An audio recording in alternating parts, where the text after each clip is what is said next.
Hi, Pinka.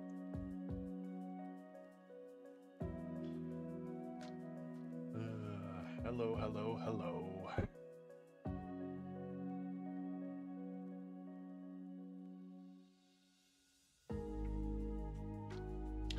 Oh, you know what? I might not be able to hear anything because I don't have my headset playing.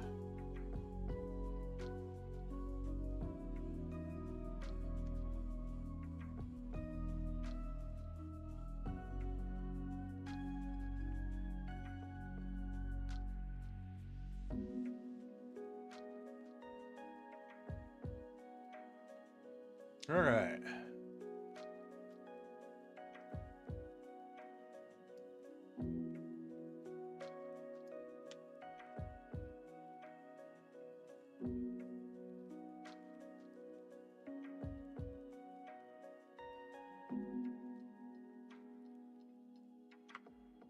Have patience with the update. Probably be updated here in within the next week, hopefully, as long as some of the plugins update like they're supposed to. Oh, mobile. Yeah, mobile's always fun. All right, let's get that muted.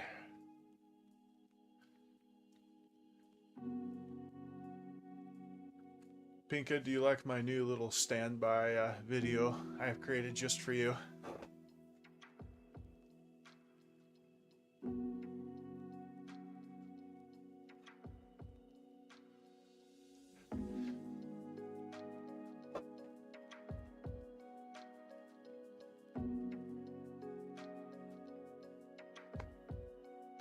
Of course, there's always a problem for you.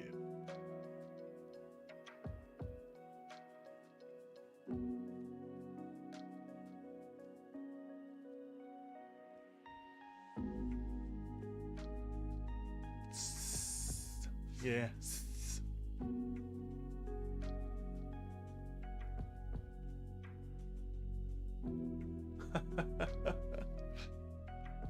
All right.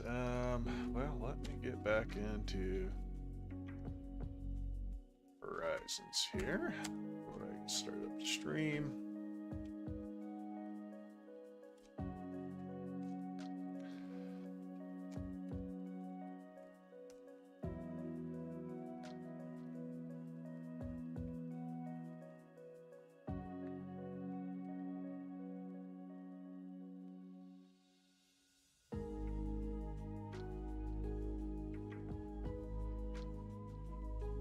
Well, here's the problem with that. Okay. I am obligated to use our official logos on this channel. I don't want to start branching off and you know, throwing the artists that spent their time creating our official logos under the bus here. So yeah, I could have, but you know, I'm not streaming to my personal channel. So if you want to argue about it, Pika, I can we can sure argue about it. Just join the server, man. We'll PvP later, though. All right, let's get her started.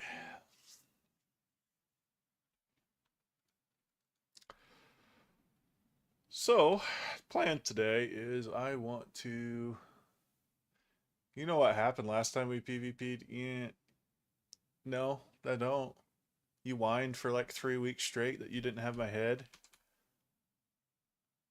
That's what I remember.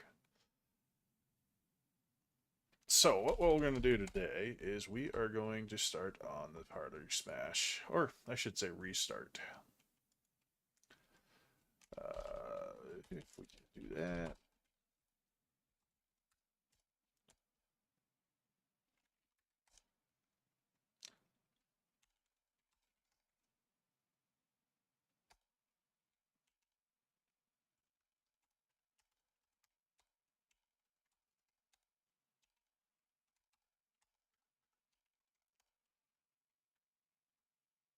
All right, so we've got that going. quite a bit of a mess back here.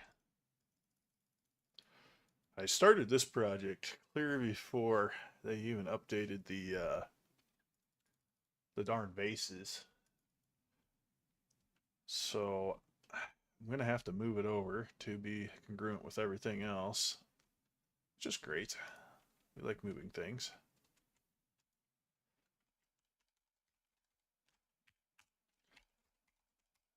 Go like that. There is so much random crap back here.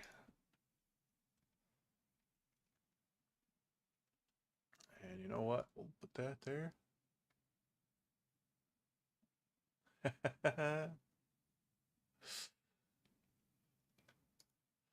Wait, what is your extra? What's your Minecraft username? I'm trying to figure out who I know that plays mobile. I can only think of one person.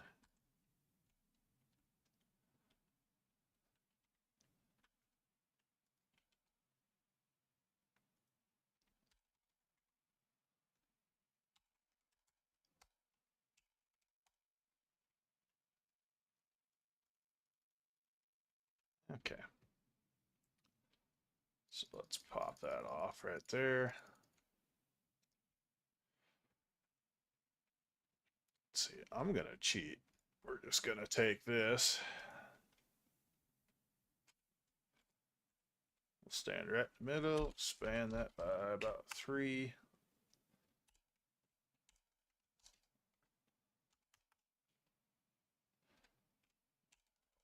Copy. Rotate at 180, and then we'll do a paste.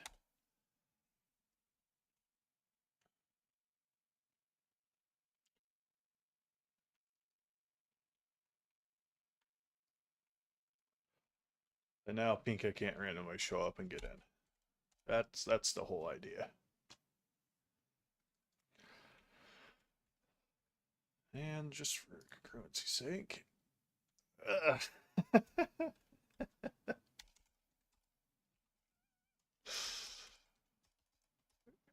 um,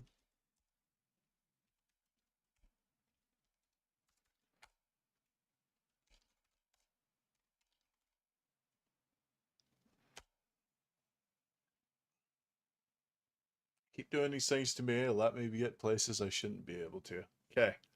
So, Pinka, if you want to get places to where you shouldn't be, you have to go places.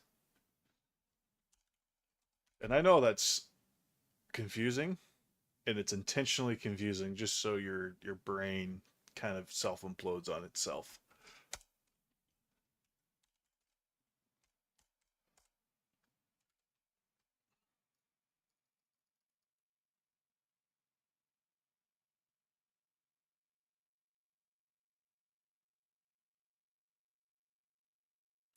Where can tell your bank account looks like a phone number.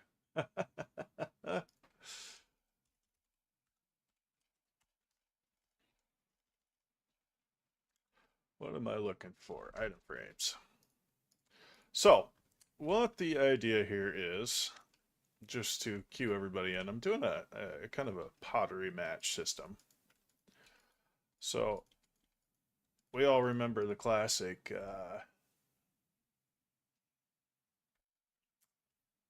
good old classic card match game where you would get a selection of cards put in front of you, and there would be at least 2 matches, and you would just flip them over until you matched the whole card selection in front of you. I think Pokemon actually had a version of this. Oh, I want to say probably fire red, leaf green, if I remember correctly. But that's what we're going for here. Nice thing is, Mojang has given us quite a few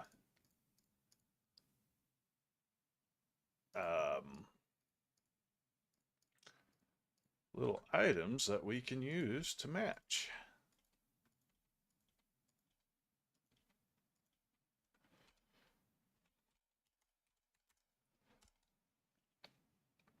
And by quite a few, I do mean quite a few. I don't know what the magical size on this is going to end up being. This is kind of the process that I go through every time I create one of these games is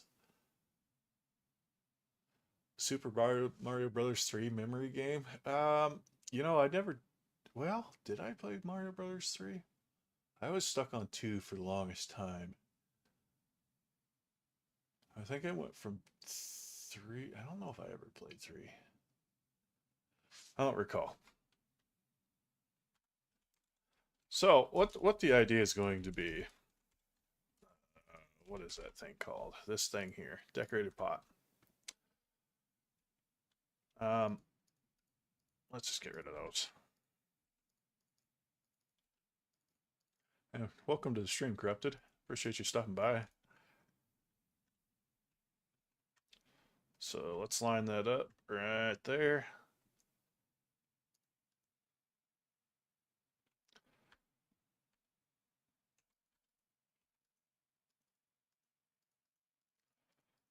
I don't know if I like those being that or more like that.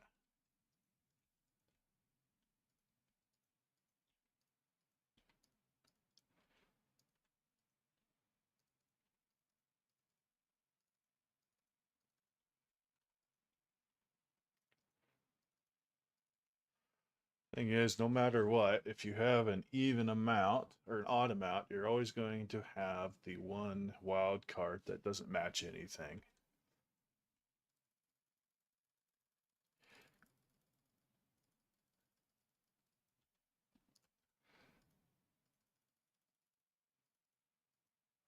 By the way, I meant to ask, can you guys hear the Minecraft sound? Oh, no, probably not. Help if I unmuted it.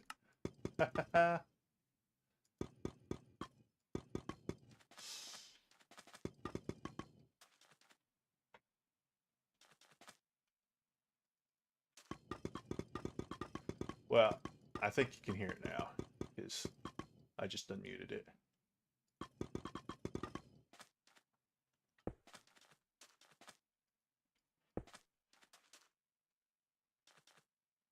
Well, Pinka, I think I really don't want to get into the aspect of creating two of these, just because that increases the complexity of what I have to who what I have to code. However, I don't know.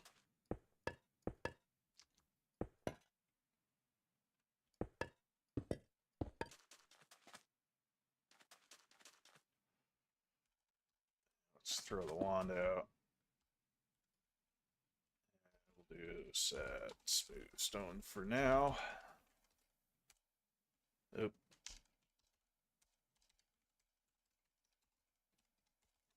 Do a smooth stone. There we go.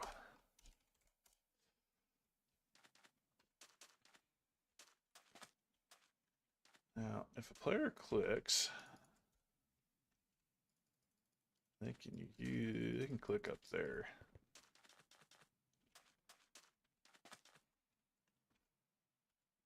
It's either that or I take a little stairway in the front here, which I might do. So if I'm standing here, I can still click that one.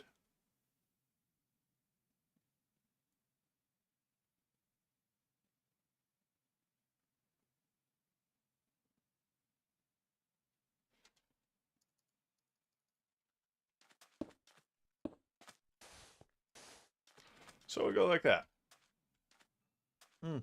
Okay. Maybe we just... Can I still click it from back here? Yeah. Just going to throw a quick placeholder stair in here.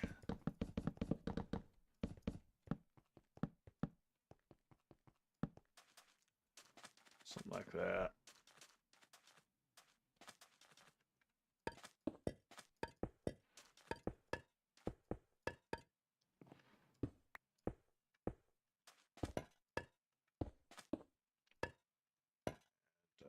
let's just do that right there.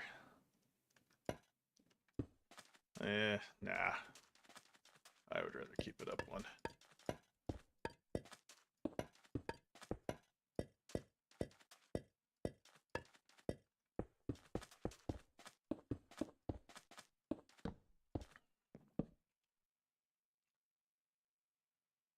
All right.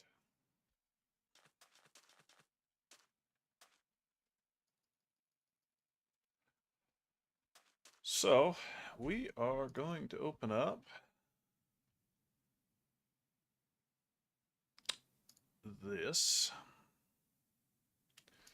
We're going to do a delete. We're going to do a save as SGC pottery match. All right.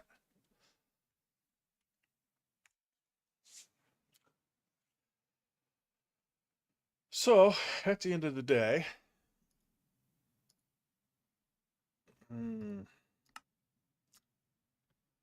I wonder, is there a way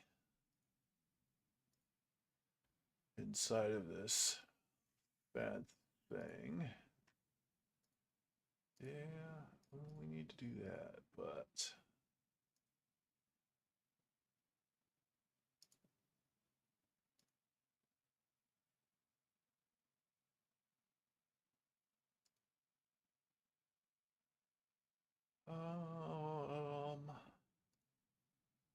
that's properties.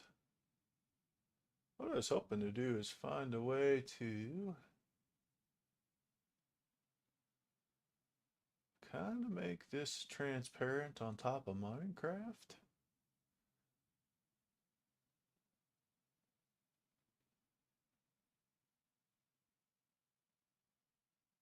But I don't think that's possible while I'm live. Your phone's about to die. Well, maybe it needs some life support, man. You plug it in. Plug it in, plug it in.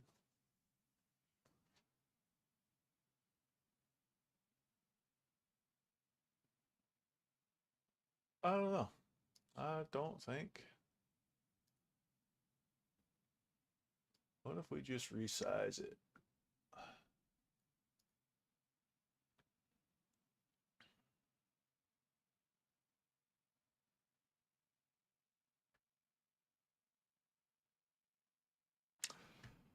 Yeah, let's do that. Let's try that out for size. Okay. So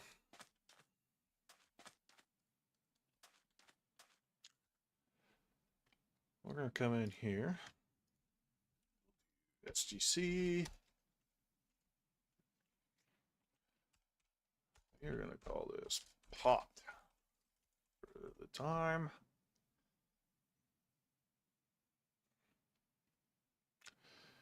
And of course, I am completely brain dead today.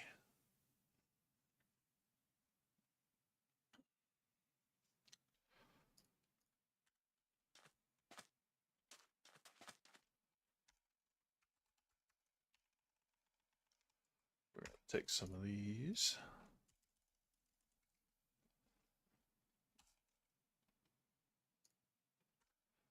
So that should be 85.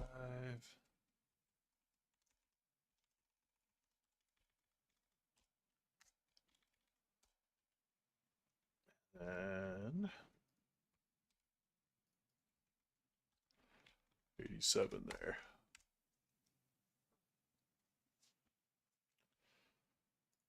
Now, which way is this going?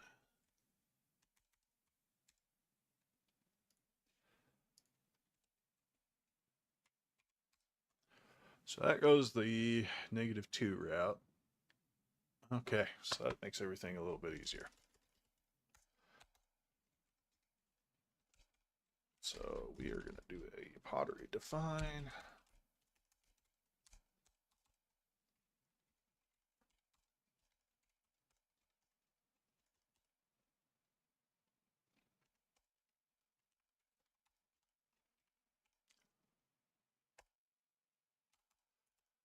And then we are going to do script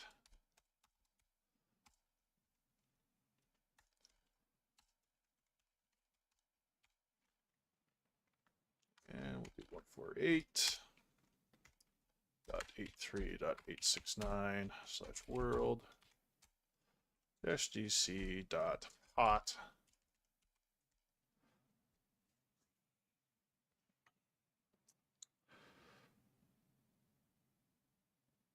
And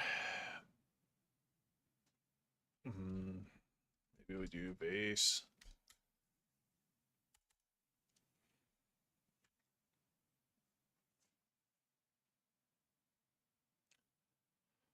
And then I suppose for every last one of those, we're going to have to do that and give it a value. That way, when I go back to look at this later, if it makes it a little bit easier to read, I could pop up here. Just increase that just so slightly.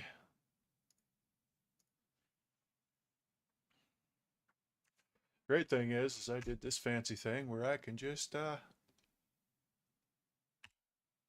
transition that on and off now.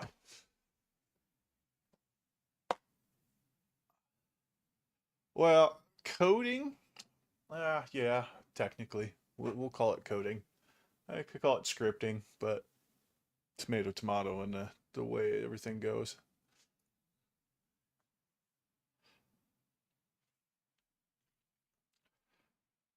So we assign that 1, 2, 3, 4, 5, 6, 7, 8, 9. That's how it would go.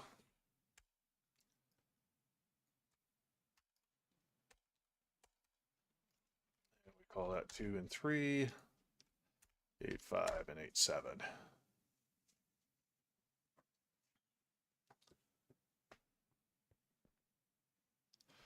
And I hear a light gazer.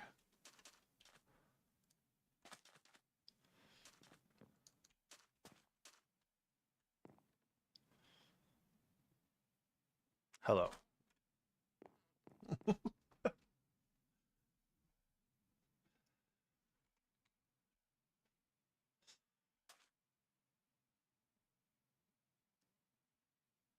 Okay.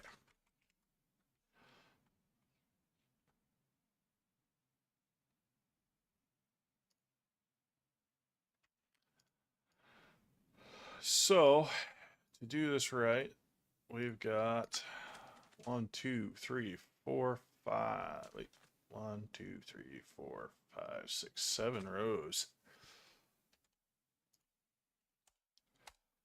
So let's come back in here.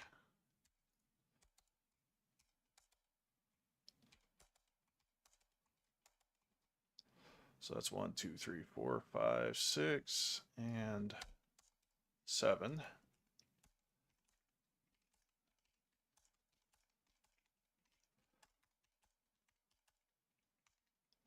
Hey, Lucid.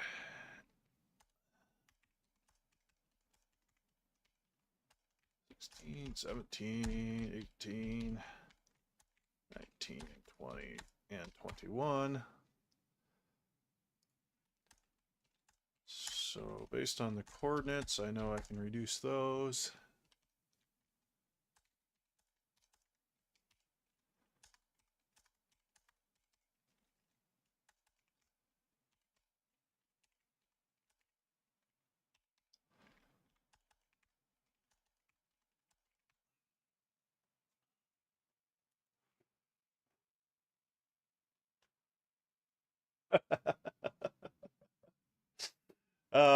The profile pics has a story. And then when we do this, we can do a for each. We'll do a player location. And then we're going to find blocks flagged.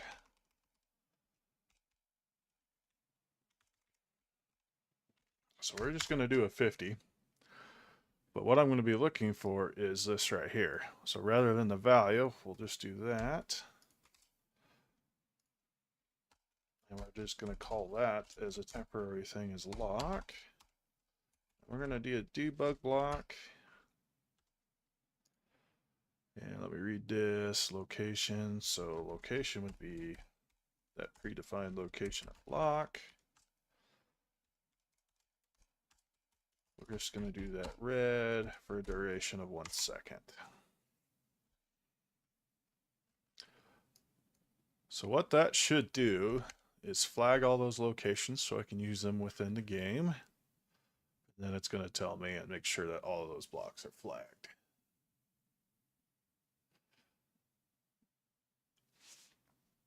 So let's save that. Go off screen for just a second here. Upload that to the server.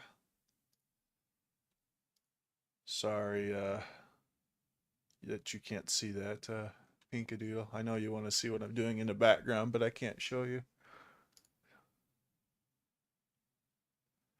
Let's go Gaming Center, and then we're going to move SGC Pottery Match. Yeah? Is that what I named it? Yeah.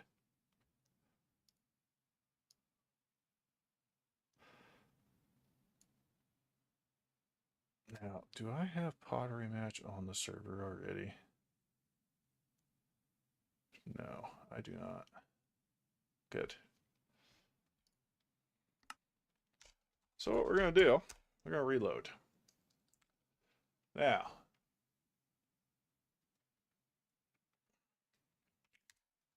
we can close that off.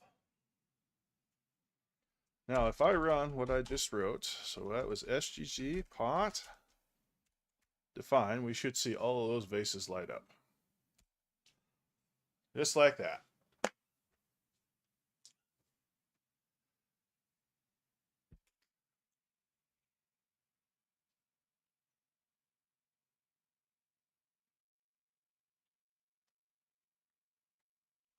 So, that's step 1 done.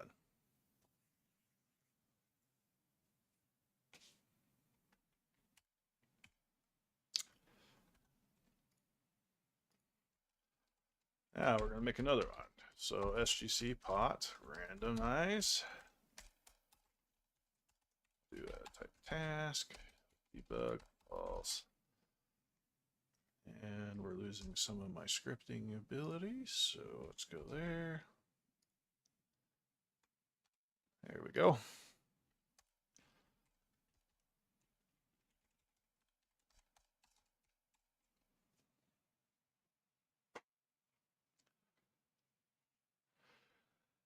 Okay. Now, I believe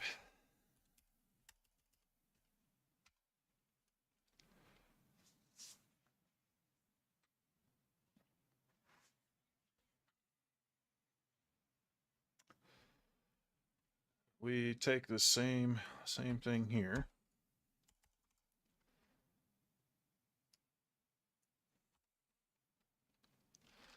And we're going to do an adjust block.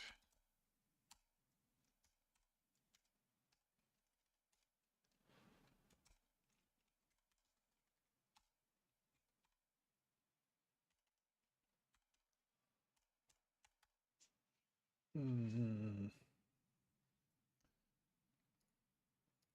going to do a little bit of research here and look up what we need to do for sure.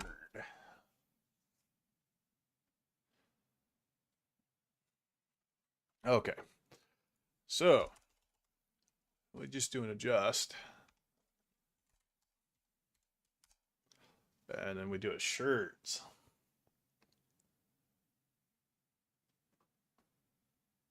Now, interestingly enough, the locations on it are left, right, front, and back.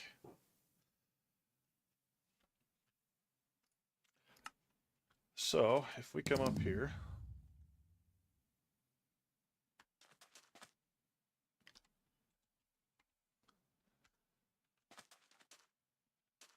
we do a, let's just do this. So we'll do a set block here.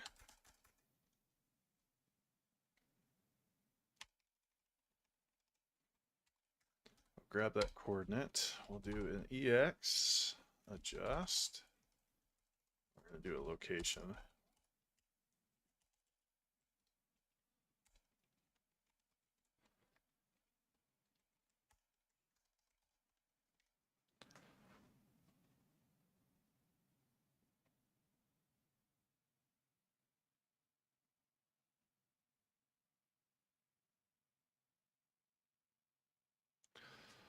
Okay. Apparently we can do sherds, just like this.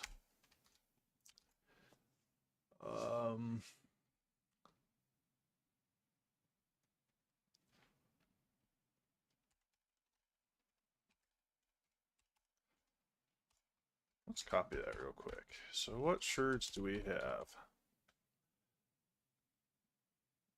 So Archer, Brewer, Miner.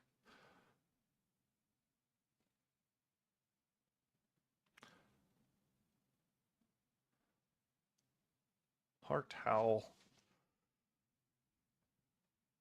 What should we use for a default?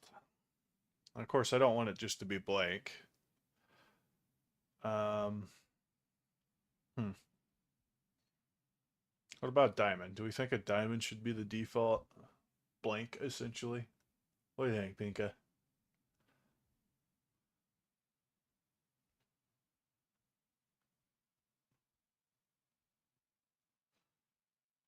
Diamond, okay. So, prize pottery sherd. That's what we're going to use. So we do that.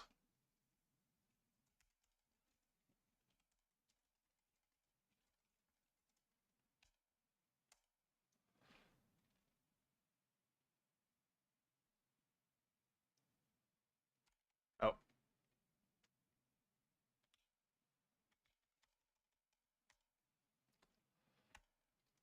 And I think I spelled pottery there wrong too. Right there. Just like that.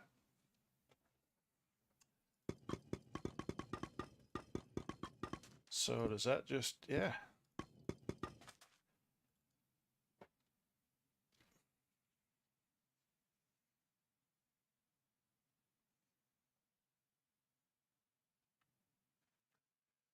Okay. So what we'll do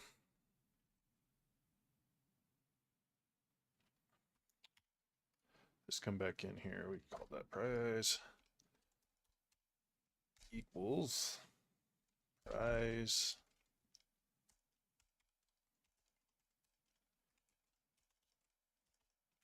and I cannot type worth a darn.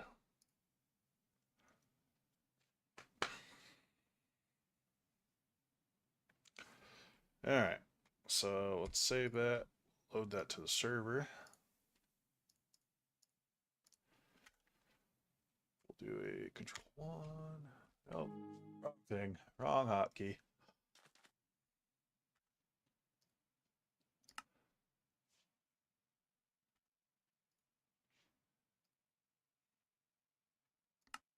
Okay, so let's reload that again.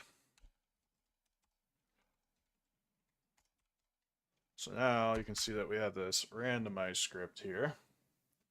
If I do this, it should pop all of those as prizes.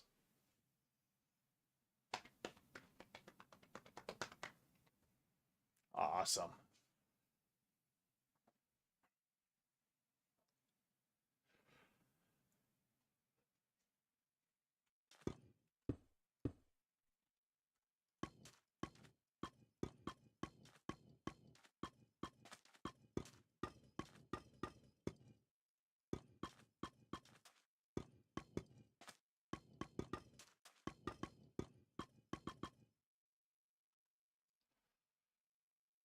Okay.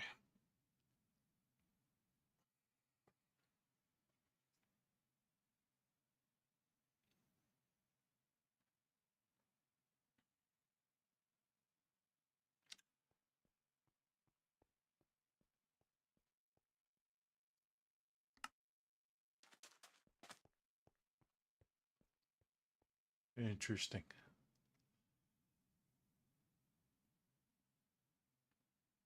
Lights pacing back and forth again, guys. Okay. So, Pinka, how many matches can we have here?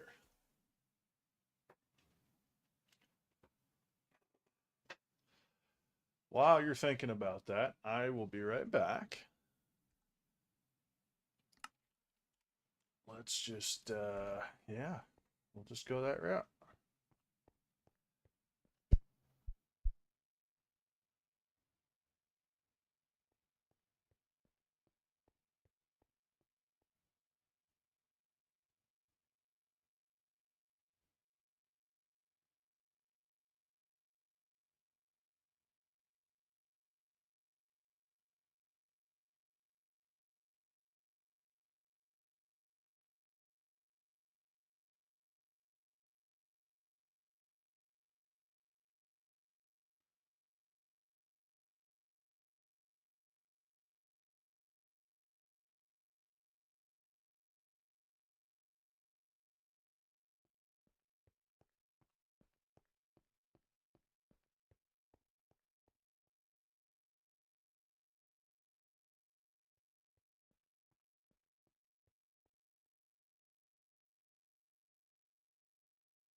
All right, I am back.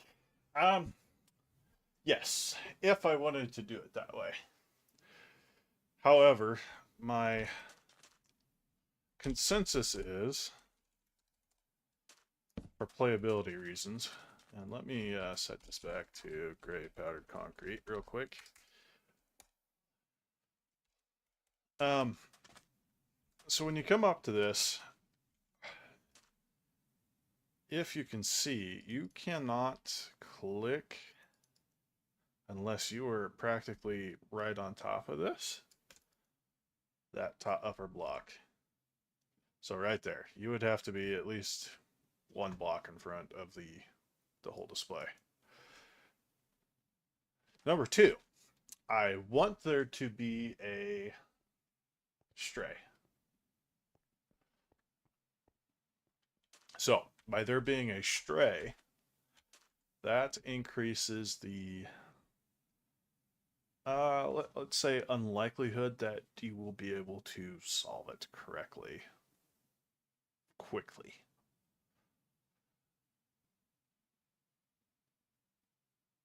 Oh, I'm not ripping you out. You know, it's just how I want to design the game is to have that one stray. That way it throws you off. That is the plan.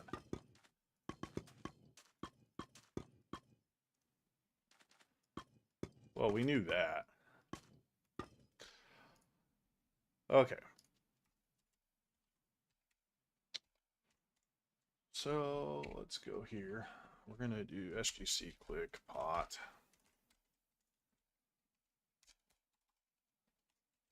So now this is gonna be an event. Actually, no, it's gonna be a world. Debug, and I cannot spell. I don't want debugging that. Events. So on player, right clicks.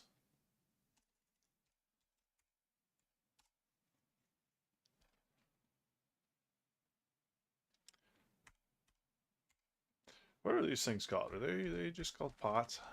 Decorated pots.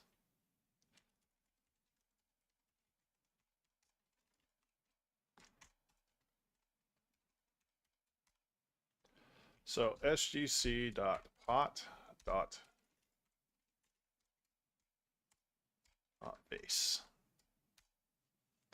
So that's the event. Now, for testing reasons, we can do adjust context location. And let's just do sherds. We'll call it front. And I believe the default is just brick. I could be wrong about that. but I don't think I am.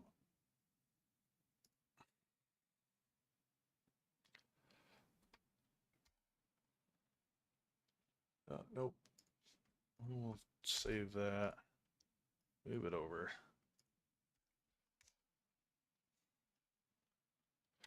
EX reload. Okay. So now if I click these, of course, it's not gonna work.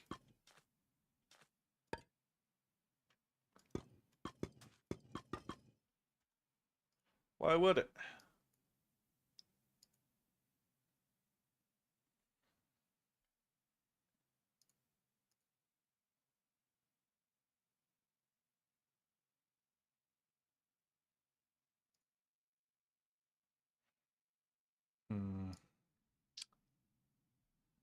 Let's take a look.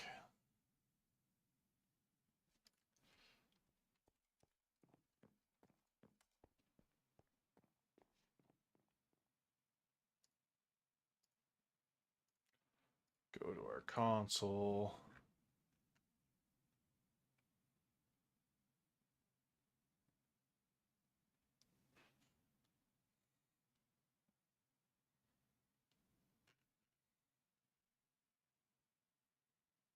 So I reloaded it and it didn't do nothing.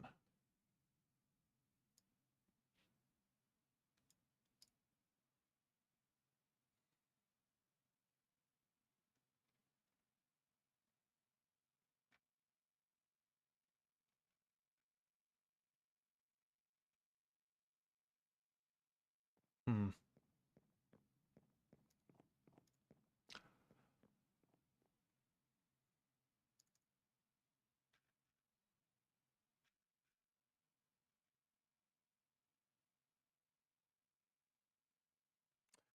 I wonder, just out of morbid curiosity, if this needs to be location flagged. We come in there. Let's try that for good size.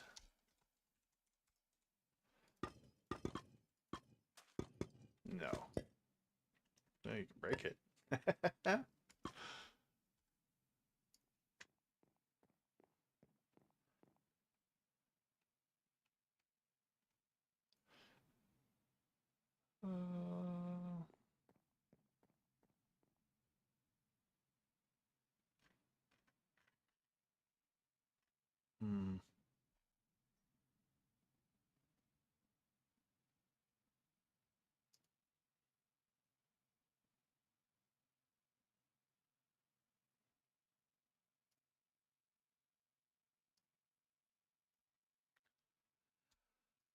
Hmm.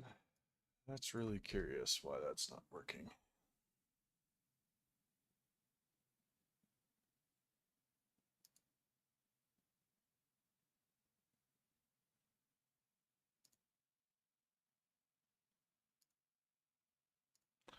What if I do an after? So an after player right clicks. Come back over here, come back in here. We'll do a reload. Oh, look at that. Okay. So that's the context we need.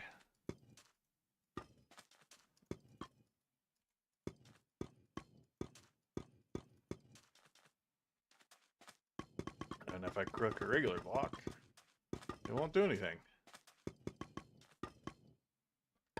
So, that's what we need.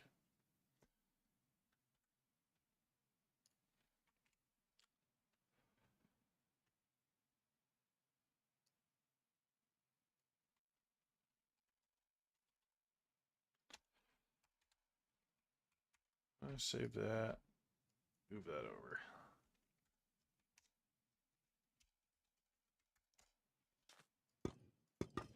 Interestingly enough, the front does not change. So let me look at some documentation. Valid sides are that.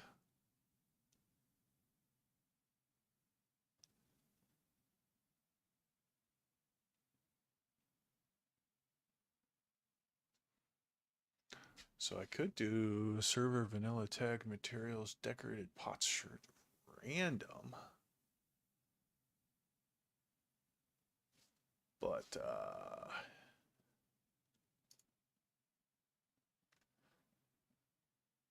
that's a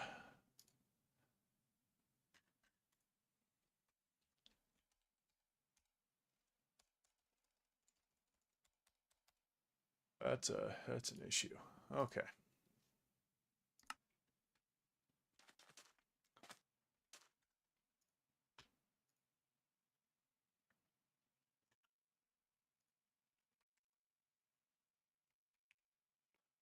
Now for the guts and glory of this. We come back up to randomize. And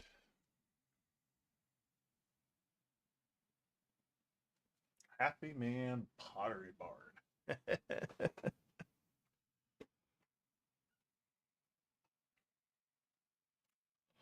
So the goal with the next part is, what did you say? We have 21.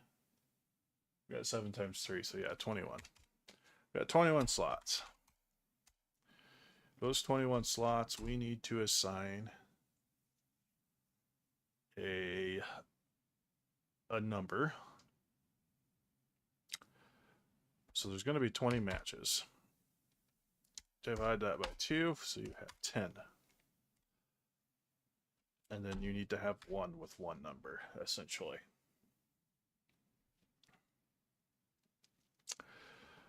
So the first 2 locations would be assigned a 1, and then a 2, then a 3, then a 4. Until you have 10 pairs. And then the 11th one would assign the last remaining.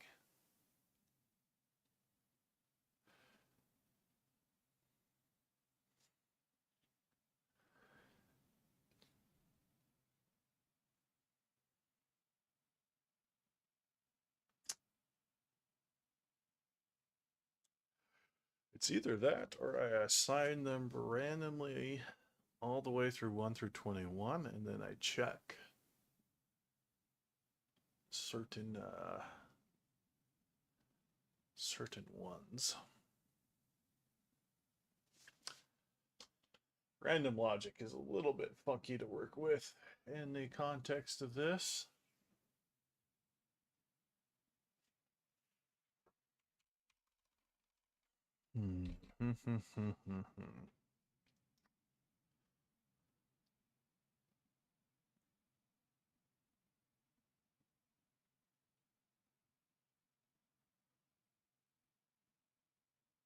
You just read the notes? What notes?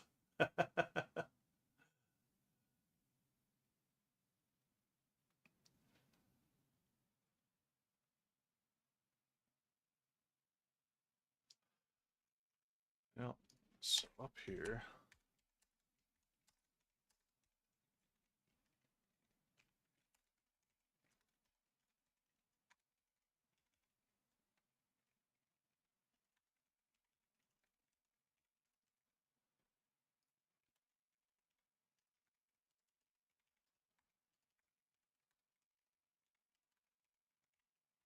And we'll just do that.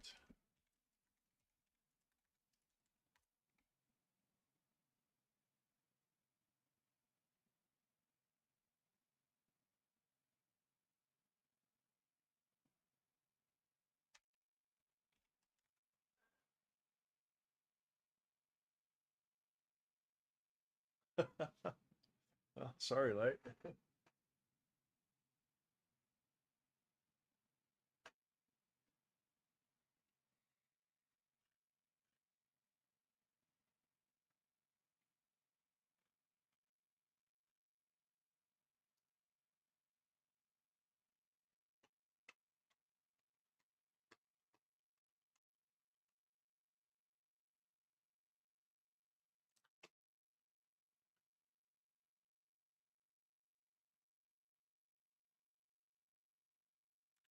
Blue. Pink is now blue. Good. um, what are we gonna do here?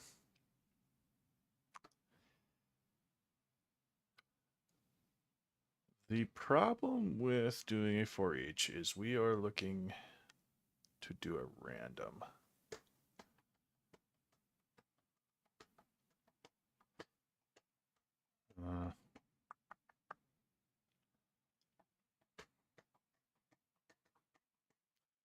Well, I do have my other work that I did.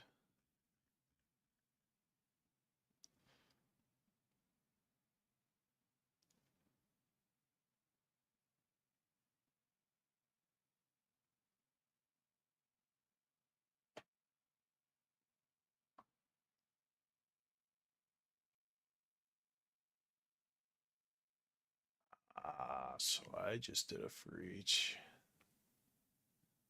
Stopped it.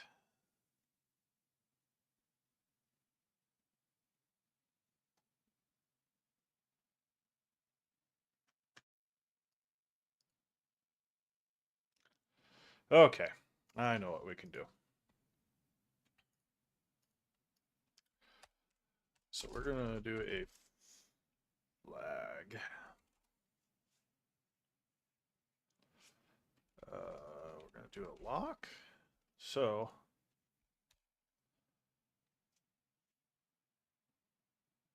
out of morbid curiosity, before I get into that,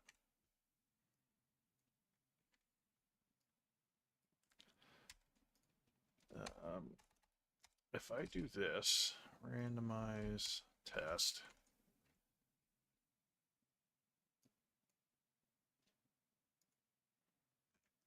and I need to find assured type. Let's do a snort. Yeah, that one there. We'll do that.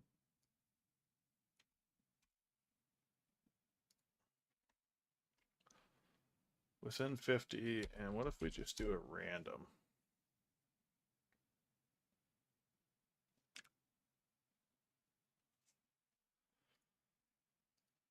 And we do like a wait for 0.25 seconds. So while that loops.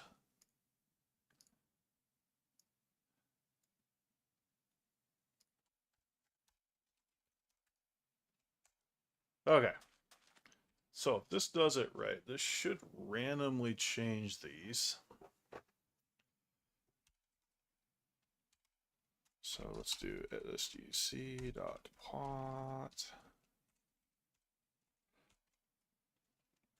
Let's do randomized test. Well, that was a start and a half. Okay.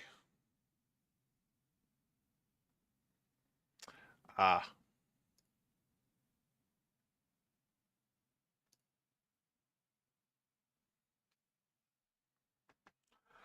That's why. So we did just a random. A random removes that down to just one. My fear is if I don't do it randomly. Let's move that back over.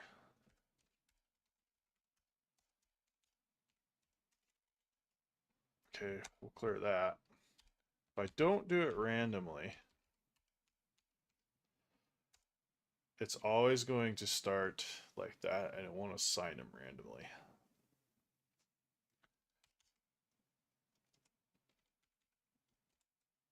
Yeah, it always starts in that same spot. So if I start trying to do randomized assignments off that, you're always going to be able to match there. So that is, I just realized I hadn't been turning that off for you guys.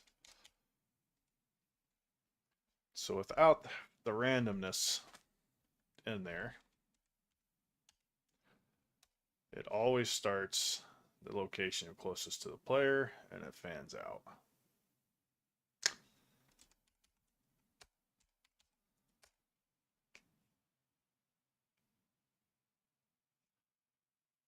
Okay. And now Pinka knows why I don't hardly ever respond to messages as well.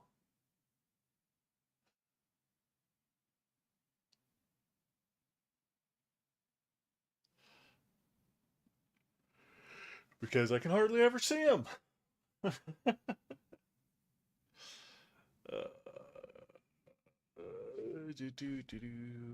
Let's come back in here.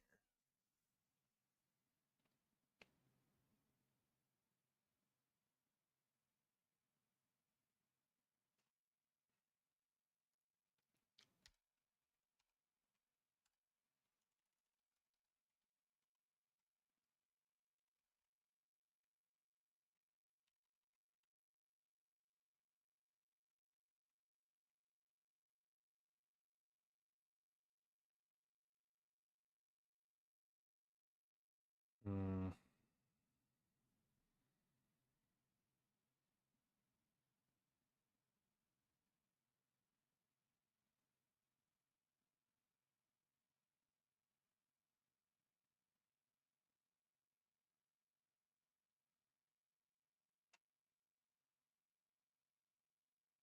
Well, here's what we could do. So we've got this.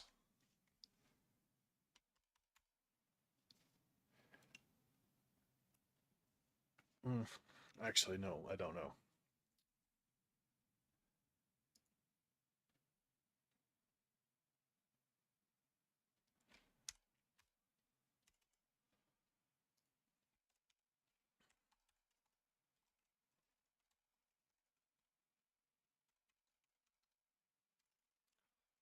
Content. Well, if actually block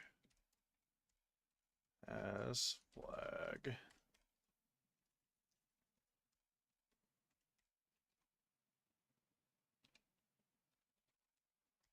Pot of ice equals 0.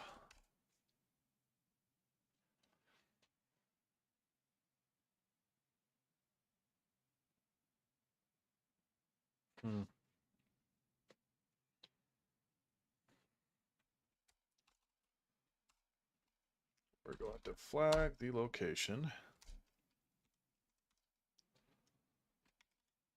with SGC static.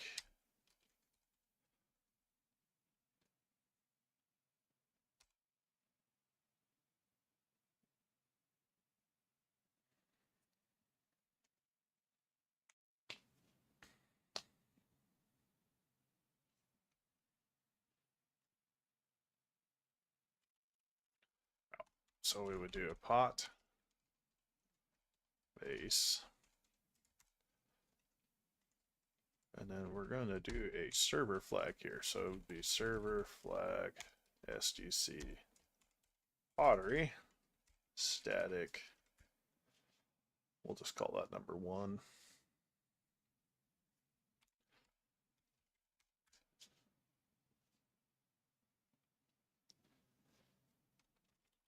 Just do that. Okay.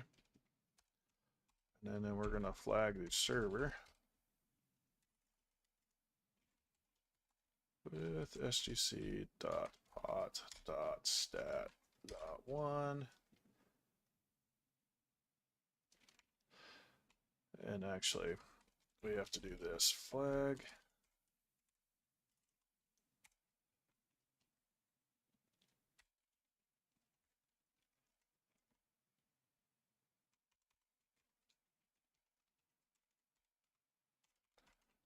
Pot stat dot 1. Okay. So it's going to loop through those. So if that is flagged with a 0,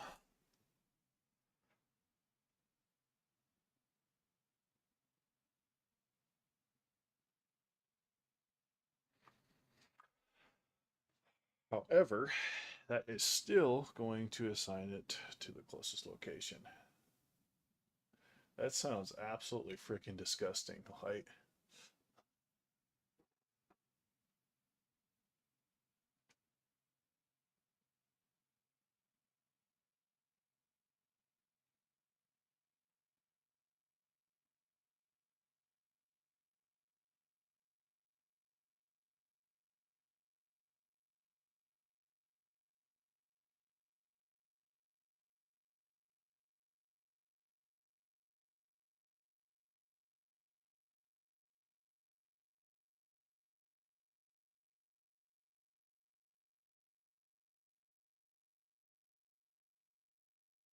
Hmm.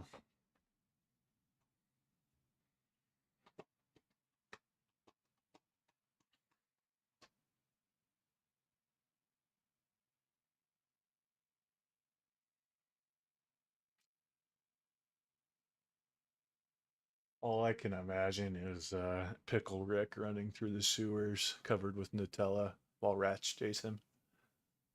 That's all I can think about. Hey R2, how you doing? uh,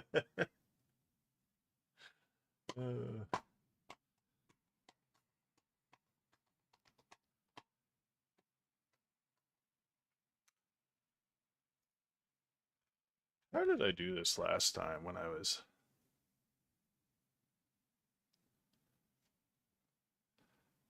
Oh, I just got random blocks.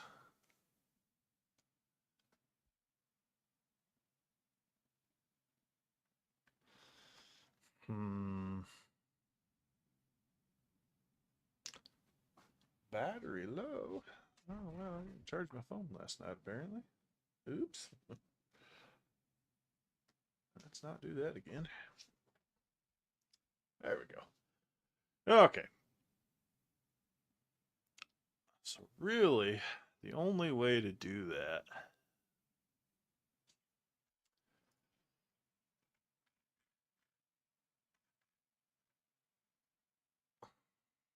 and I need to remove this player location thing. So I'm thinking about it. SGC lock.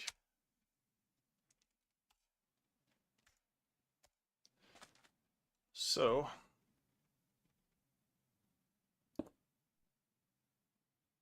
nope, nope. So position 1 there.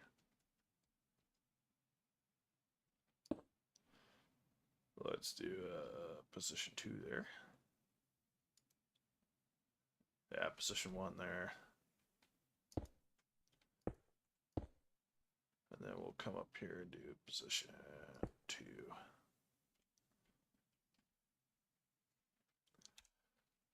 And then we'll do SGC lock, note. And then we'll call that SGC hot.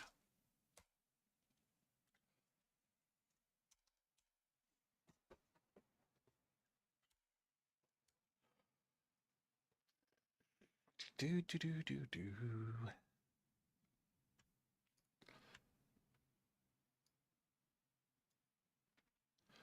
So instead of that, we could do cuboid SGC pot.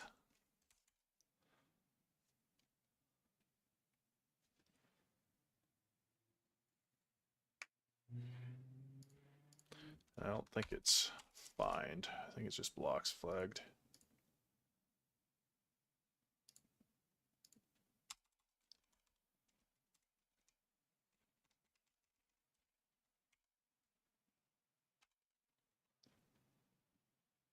Yeah. Oh, I don't have to do this within 50. Yeah, that just simplifies that. So we're finding blocks flagged.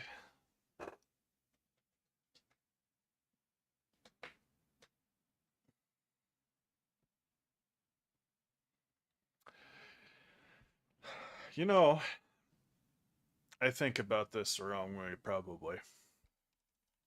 We have 21 locations. So, what we could do, we could repeat this 21 times. We do this for each, but we're going to do a random. And let's just tab that all over.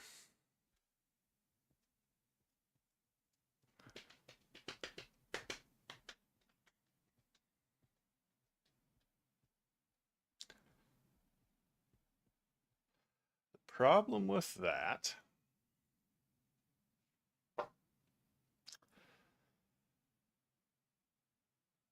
is this is just going to get random blocks and it's going to stop.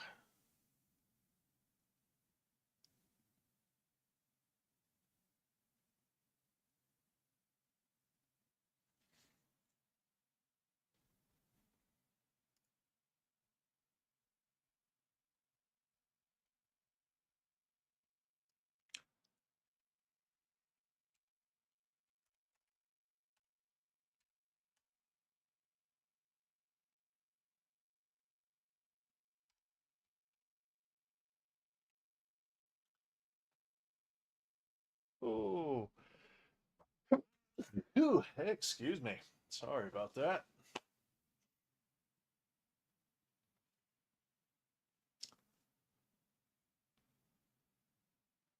Hmm.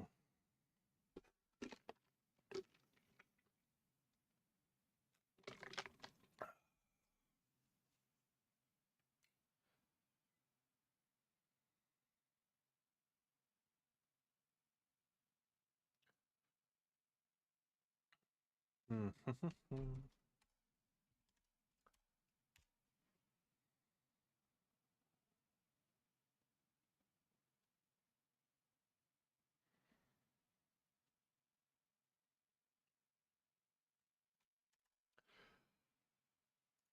Well, I would be entirely curious to see.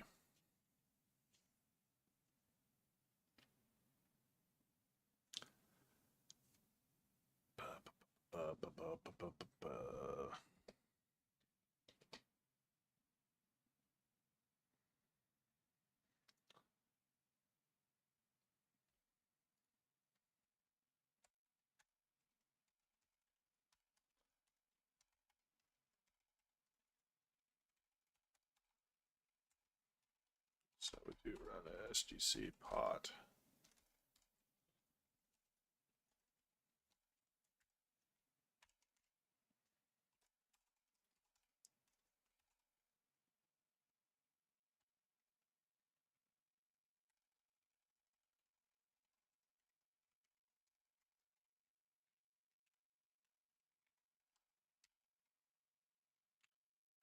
Less than or equal to less than 21.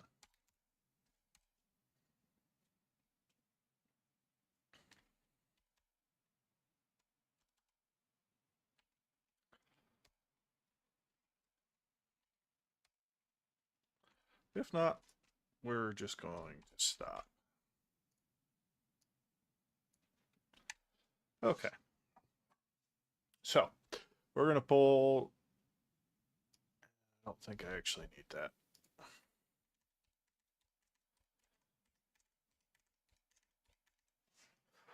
So for each of those blocks that are flagged, we're going to pull a random one as a location.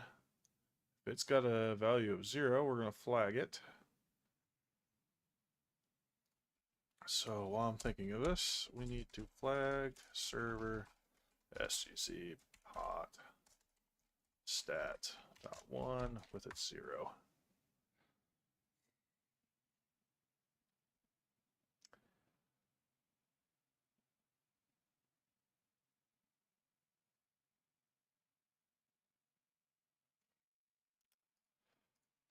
And let's just do a debug block. At that location, we'll do a color green for a duration of 2 minutes. Let's make that 30 seconds.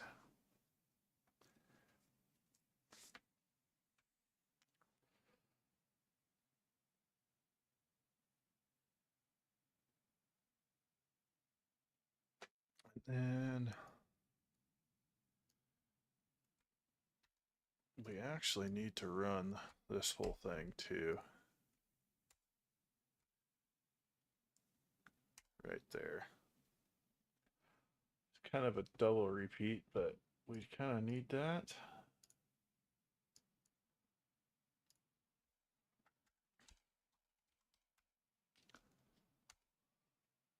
Okay. So, ex run sgc pottery randomize. And it did not work. Great. That is because we need to do the SGC pot define first. There we go.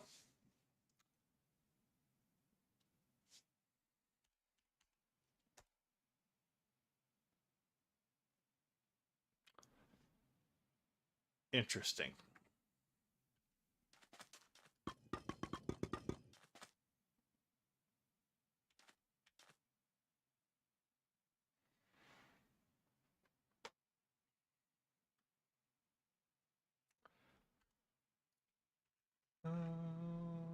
For player right click, replace, and then we can just do a narrate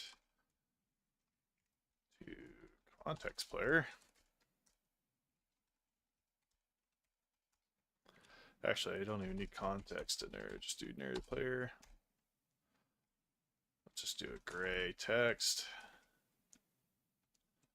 And then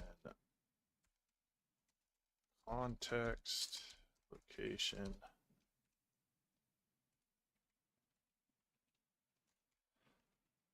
Flag. We'll just do sgc.pot dot vase.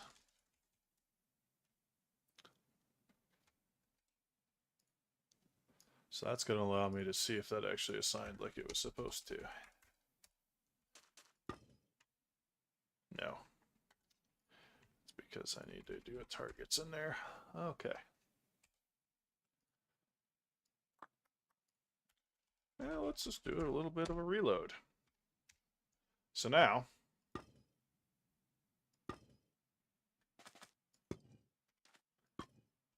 $18, $5, $12, $14, $6. That one assigned itself a 0. $10, $2. Okay. So why did it go through 20? I'm guessing. Just guessing here. 8, 13, 3.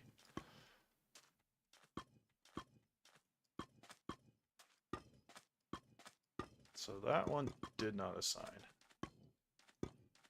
Also, why are some of these like changing? That's weird. You're all good, Pinka. I'm just kind of in the zone right now anyway. More or less talking to myself.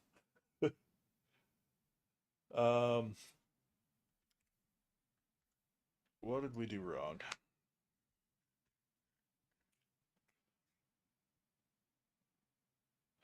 You know what? This needs to be less than 22.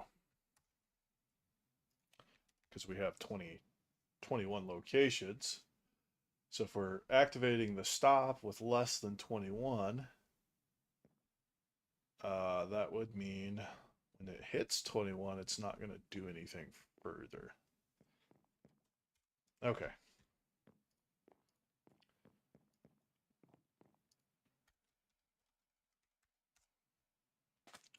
Hey, Cliff. We'll do a define, and then we will do a randomize. That gives me all 20. So 18, 16, 19, 10, 13, 14, 2.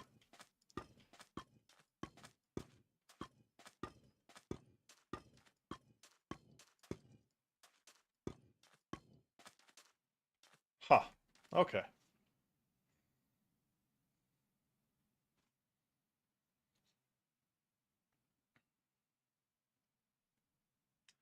So that assigns the random ass numbers to it.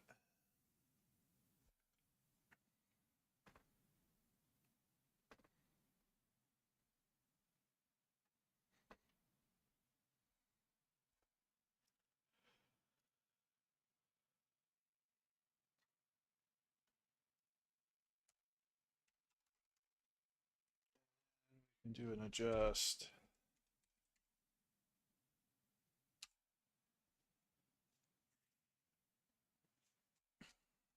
Let's do adjust block.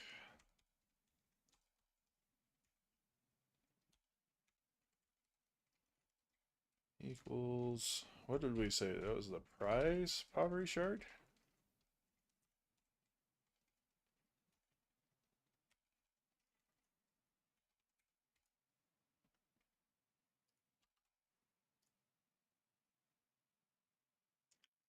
I guess I don't want it there. I want it, instead of doing that, do that.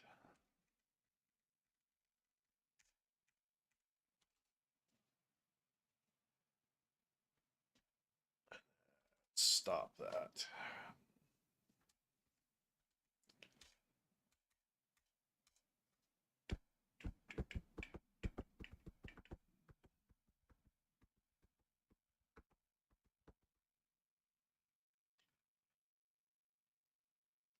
Technically, I guess we can call that a reset now because that resets it all to 0. It flags the server as 0.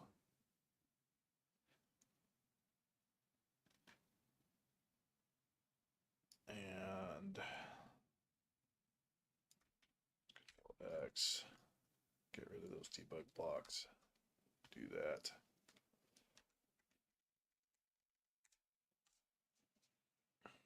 And that. And that should be able to be my randomize.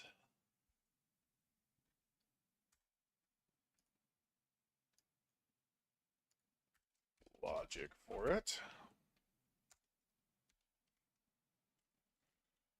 So if we do a reset, that resets it all to the 0. Then we do a randomize. 14, 18, 19, 8, 7, 2.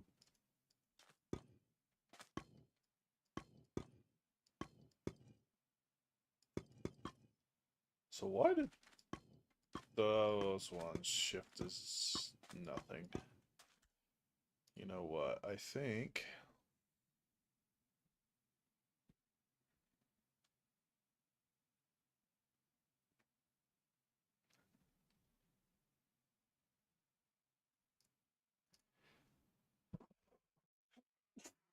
ooh, I got some sneezes today.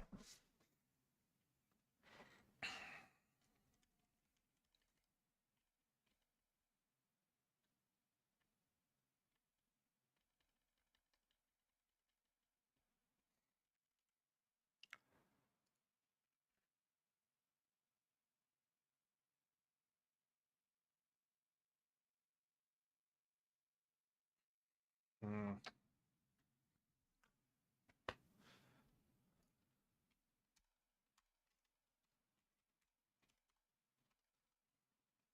Back. Maybe I just remove that for now.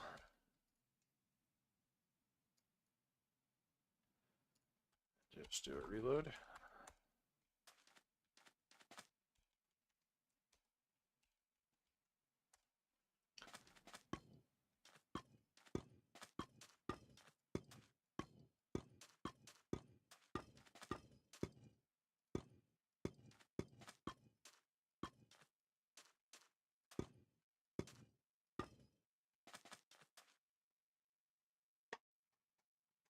Mm-hmm.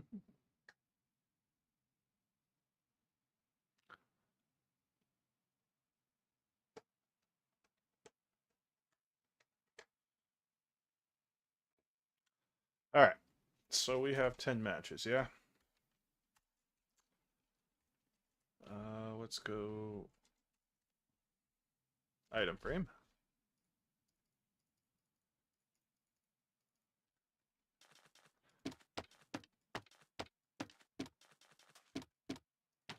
Apparently I don't have enough spaces for 10.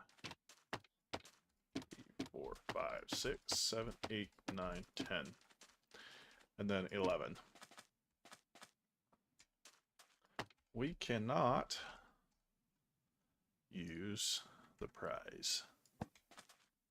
That one's already used.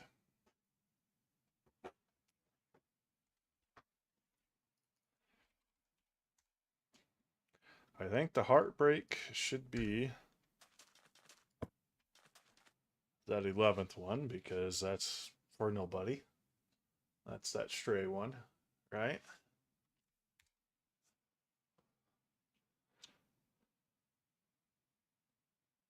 Sound. Oh, you're talking about him. Okay. So that leaves 9 slots of sherds where I cannot use heartbreak and I cannot use prize.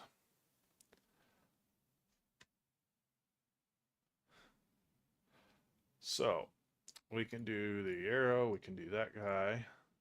Let's do a sword. We do a brewer. Fire's good. Creeper. Let's replace that with creeper. We don't want to do heart because that's close to that heart. Let's do a howl. That's a sheaf. That's a shelter. We can do that one.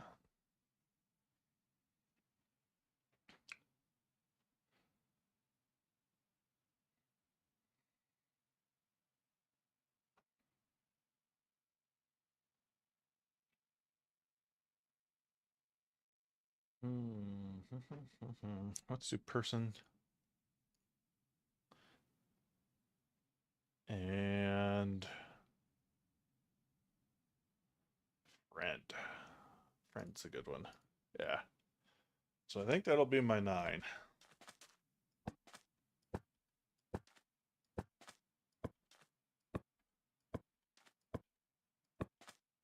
Except I need one more.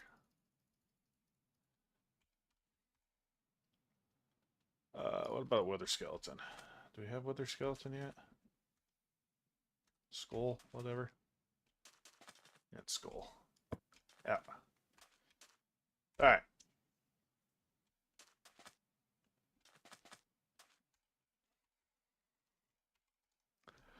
And then, like I said, the item frame will be my, or the broken heart will be the one that's the odd man out.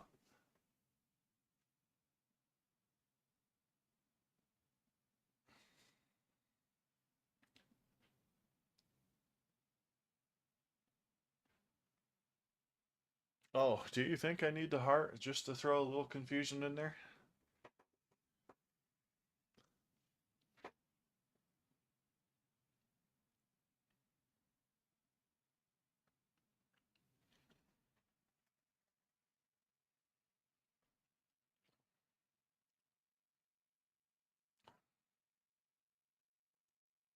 Hmm.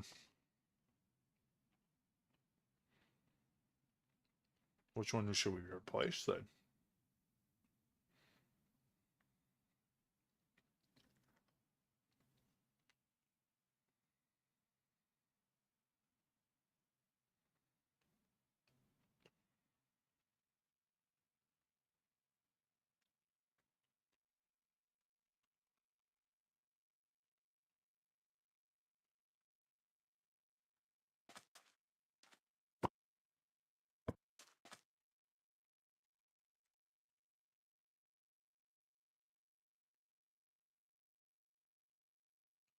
And then I kind of wanted to do the sheaf because it kind of looks like the burn.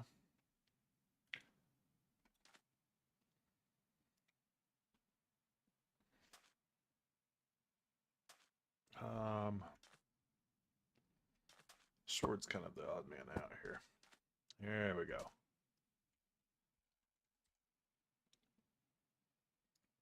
And let's put this one here. Just to confuse people.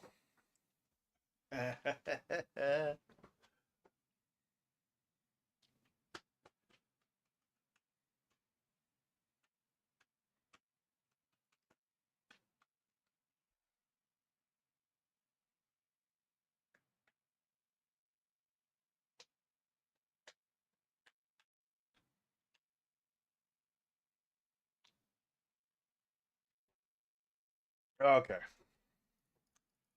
Now for the tedious part.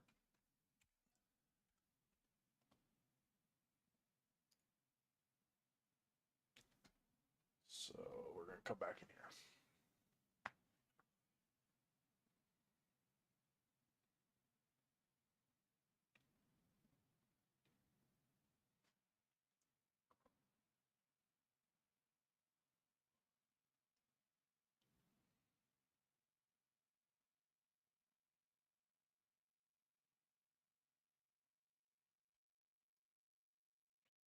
So there is going to be a whole bunch of if statements here. If context location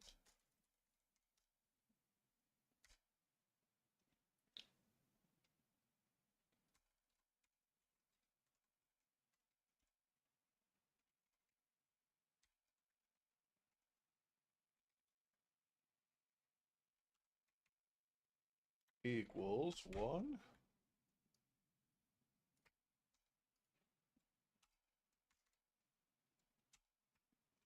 or 2.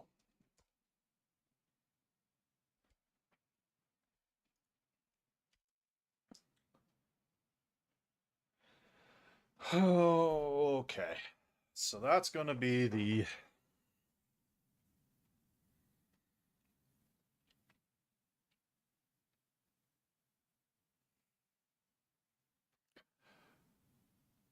catch.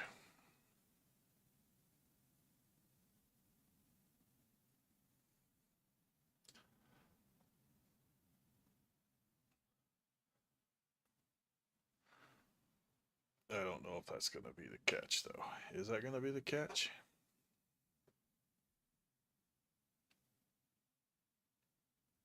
So after player clicks the decorated pot,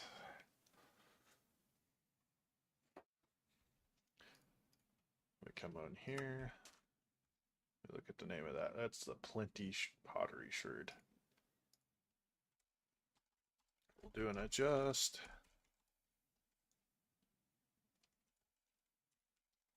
Context location.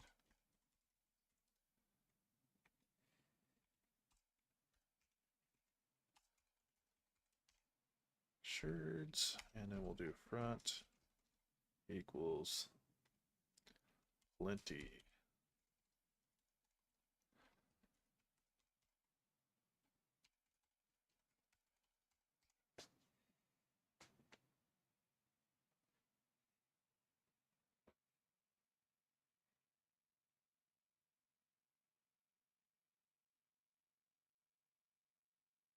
Okay.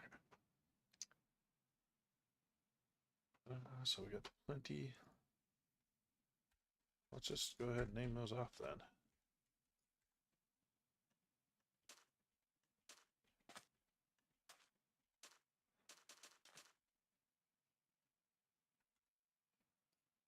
So what we can do is right up here, we do sheaf,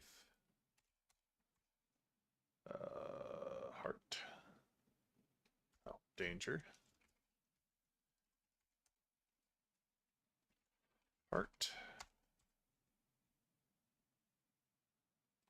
burn, and howl, burn, howl, snort, and arms up.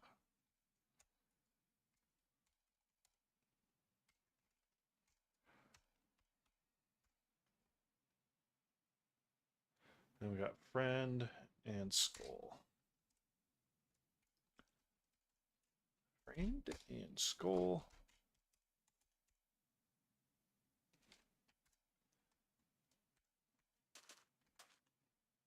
And then heartbreak.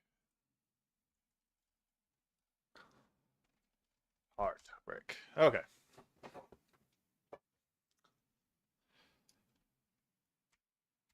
So we need approximately 10 of these. 2, 3, 4,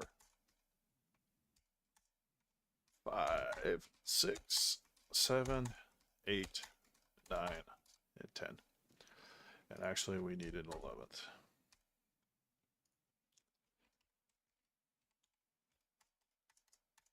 I know that looks like a lot, but it's really not. And then I could just do a stop because if it passes,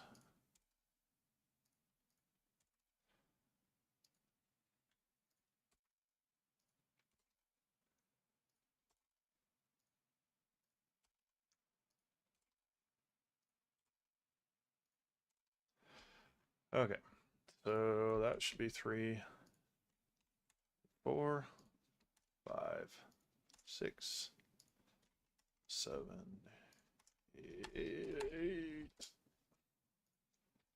9, 10, 11. Let's go 12. That one would be 13, 15, 17, 19. That's going to be 21. That's not going to require that. Okay, 2, 4, 6, 8, 10, 12, 14, 16, 18, and 20. Okay, so we've got plenty. We need sheaf. We need danger. So we've got sheaf, we've got danger. We need heart. We need burn.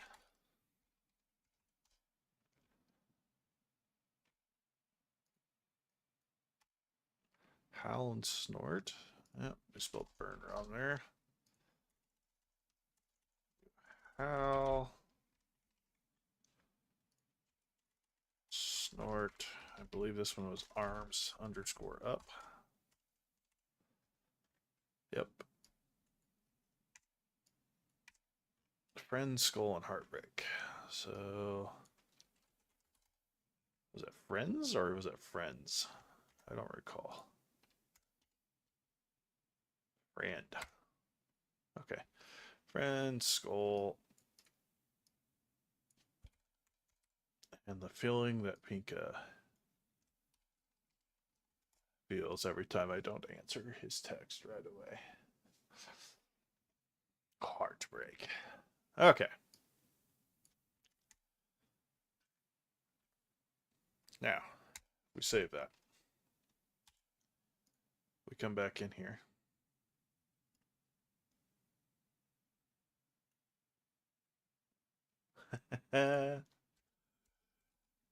We are going to do a reload.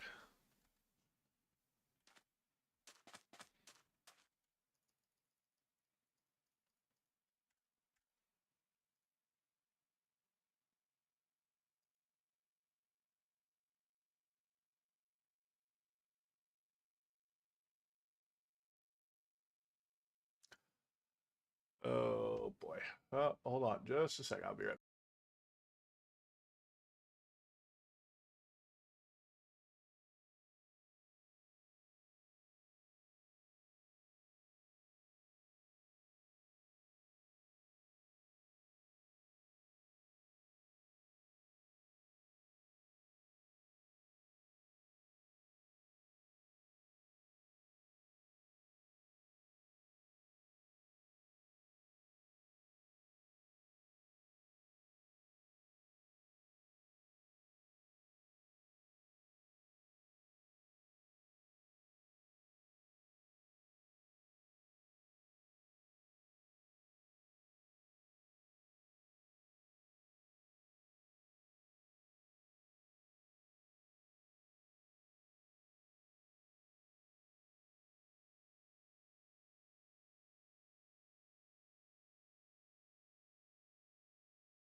All right. Can you speak again?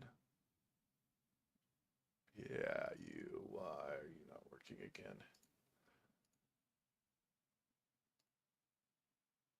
Picture submissions. Why? What?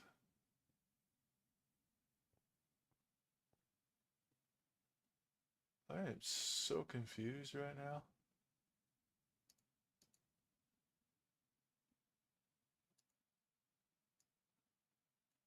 One. Oh, okay. That's weird. Entry. Entry. Yeah, 13 token. Third. What? Who? Where? Bad Oh. roll. Of course. Oops. Uh-oh. Well, I messed up. Oh, I didn't mess up.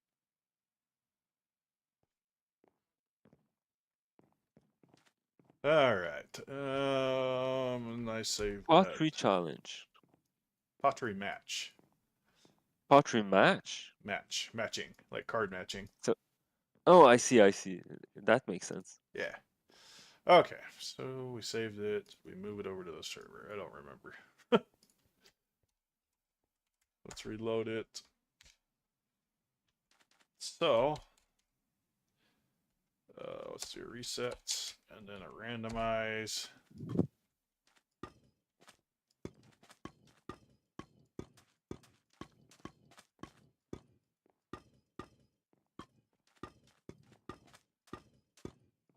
Just want to make sure there's one of each or two of each, and they're not like right on top of each other every single time.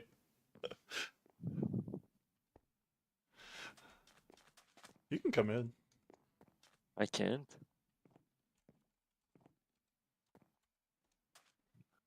Oh.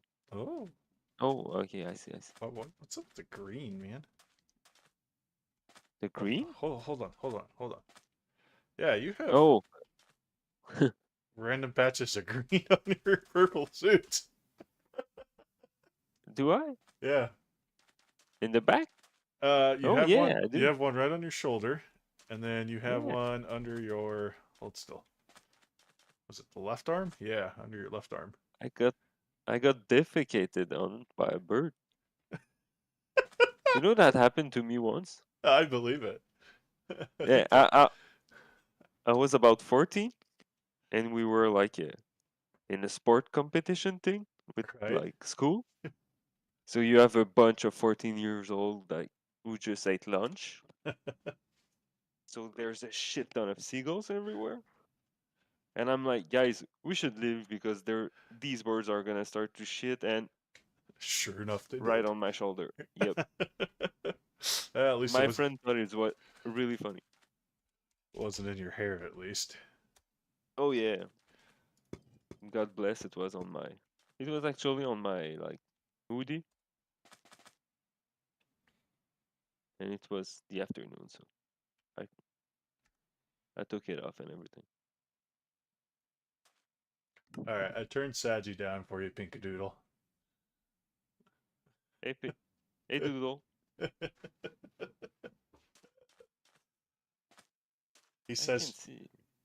"Huh? Yeah. Oh, I must have my night vision on."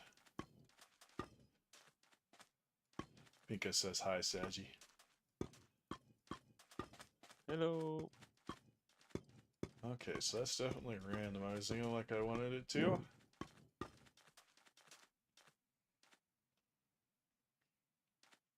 Is it? Yeah.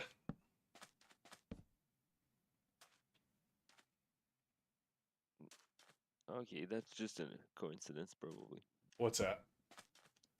These two were right beside each other. Yeah, I And think that. it just it just so happened it's like the two blocks I checked first. Okay, so let's do a randomize again. Oh, actually, I don't think that I have to reset it and then randomize. Oh, okay, no, that's the back of the card. I haven't put in the matching logic yet. I just want to see the. Um,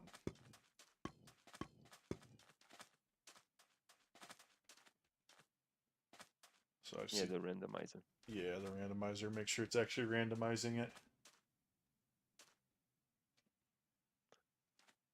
And you keep memory of which is where. What's that? You track like which is where afterwards to be able to match them. Well, actually, it's before. So there's an event that runs. The randomizer event runs before, and then when a Okay. player clicks on the card, it actually pulls that value in and Yeah. displays the appropriate card for that value. Yeah, yeah. So you're not just spawning. I No, see, I see. no, I'm not just spawning random blocks. It's actually, I mean, it is random, but it's random within what I have set. But do you have the mechanic to like flip the card back and forth? Like hide them, show them, hide them, show them? Not yet, Okay, okay. because I started just completely over. Because the way I built it the last time was completely nonsense. So we'll do reset. So that resets them back to that. Maybe random.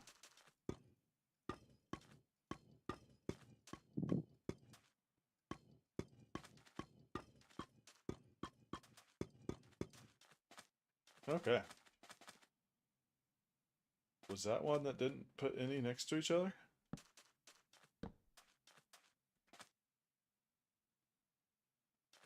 You look. Huh? So far, so good. That looks fine. That's actually a good one. Yeah. There's a diagonal there, but Oh, yeah, diagonals are diagonals.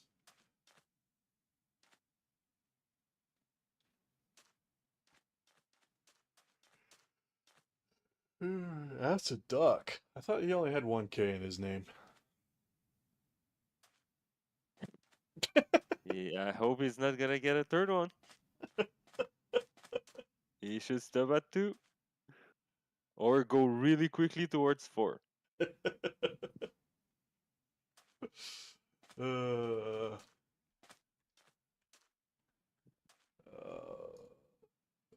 we able to put an activity in this?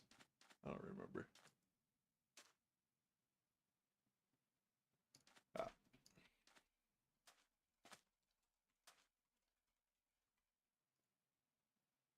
there we go.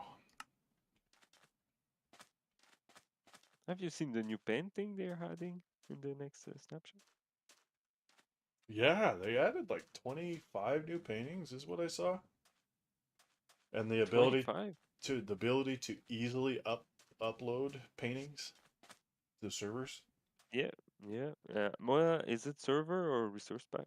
Well, I think it's just a file in the server Ooh. or a file in your like single player worlds. Okay.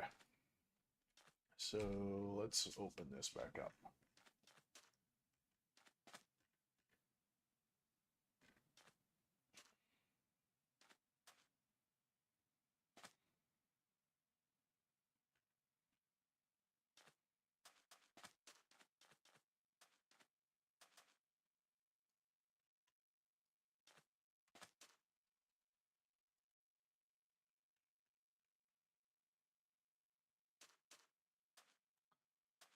All right.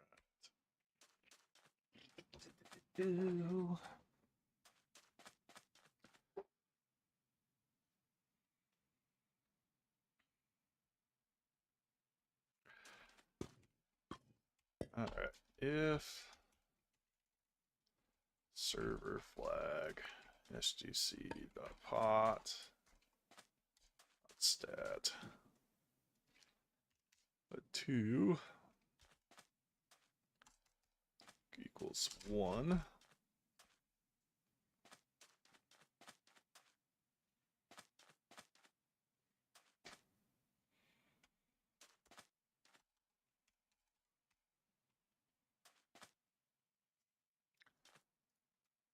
So we'll just do a flag server.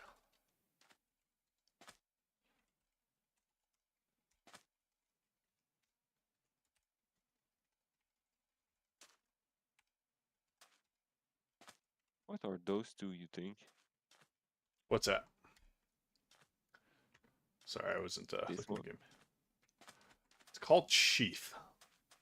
Kind of looks like a G? sheath. Sheaf.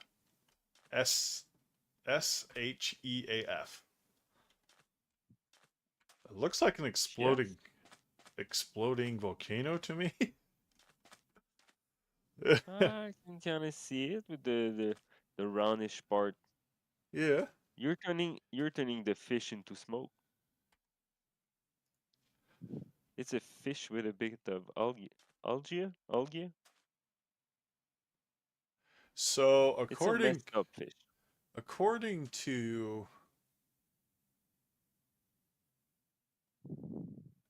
according to the dictionary, it's a bundle of grain stalks laid lengthwise and tied together with reaping. Huh. And what about in Swedish. Oh, okay. So, say for example, it's like wheat, and it's that little blank spot. Okay, oh maybe. Yeah, it's tied together. Yes, if I squint very hard and I remove my glasses. Uh, And this one, what do you think it is? which one? The one surrounded by torches. That one's called friend.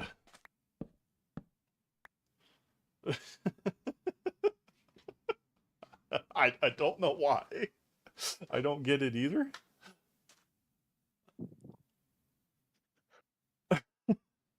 I have a theory. Okay, I'm listening. I'm gonna show you a picture. Okay, okay. I shall wait patiently for a picture. Hey, Pinkadoodle says he knows why it's called friend, but he's probably not going to tell us because he's a little bit passive.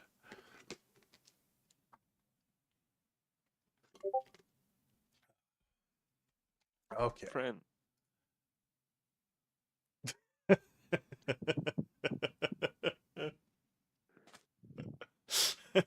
You see it, right?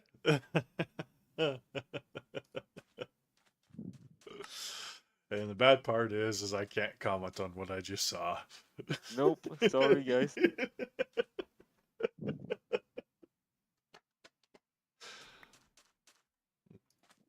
No.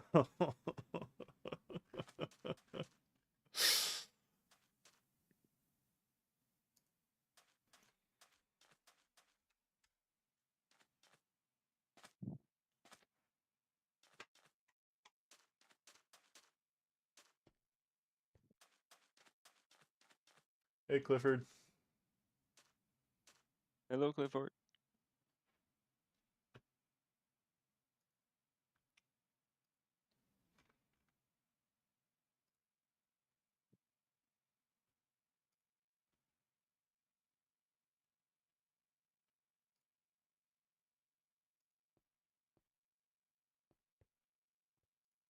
Thanks, Pinka. I forgot I had turned that off at one point in time.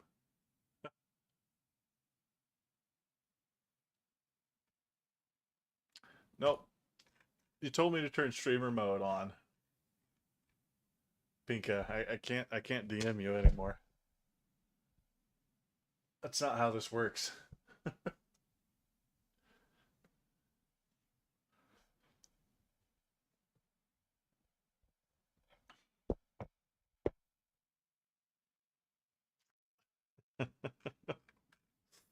That's what he says, Kusaji. Doodle? Yeah, always. Why did Wait, talk again, Saji? Doodle? Oh, okay. Okay. Never mind. It's working still.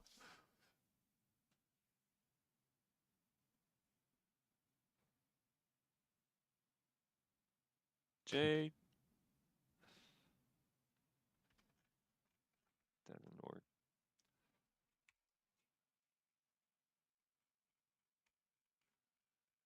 Oh, we've been live for an hour and 50 minutes and I've accomplished almost nothing. Okay. So we need to check if the players clicked something, yeah? So we need to flag the server on reset. Let's put that in there. 0.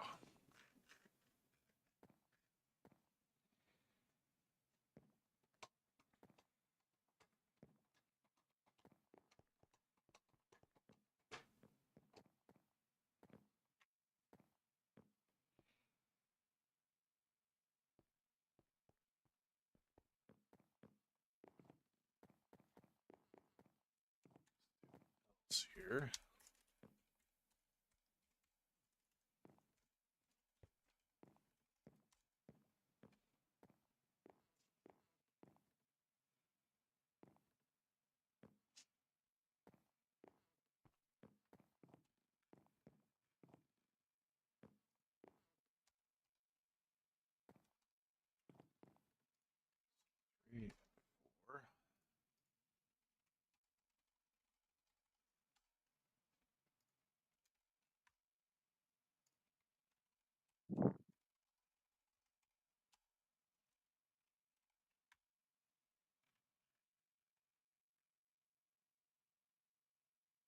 equals 1, do a flag.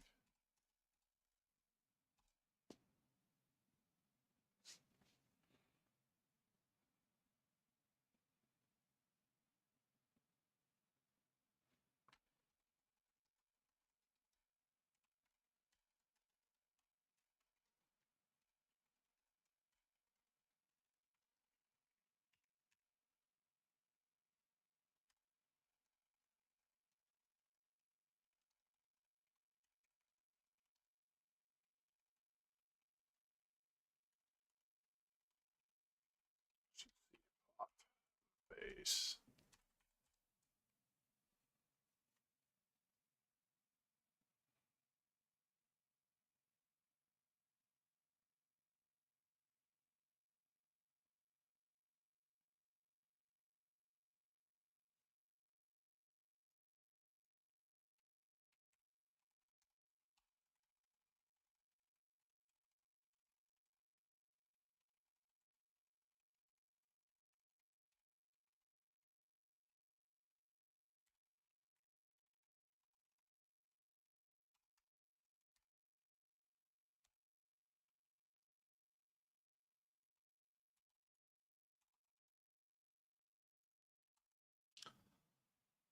Ooh, this is getting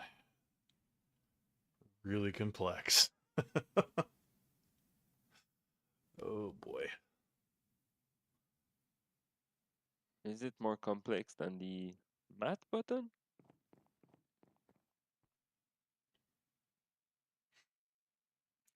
No. Actually, the math button was simpler than this.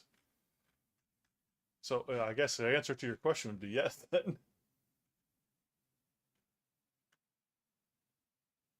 Can't you copy how you did it with the math button? Why would I copy that? Well, that's not. It doesn't quite work the same though.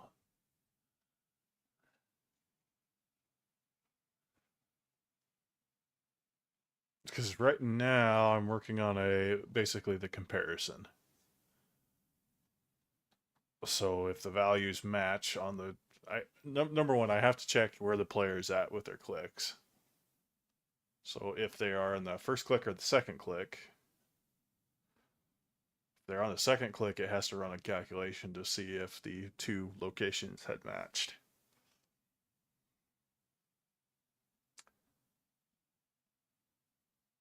Saving those, so that'll be our save.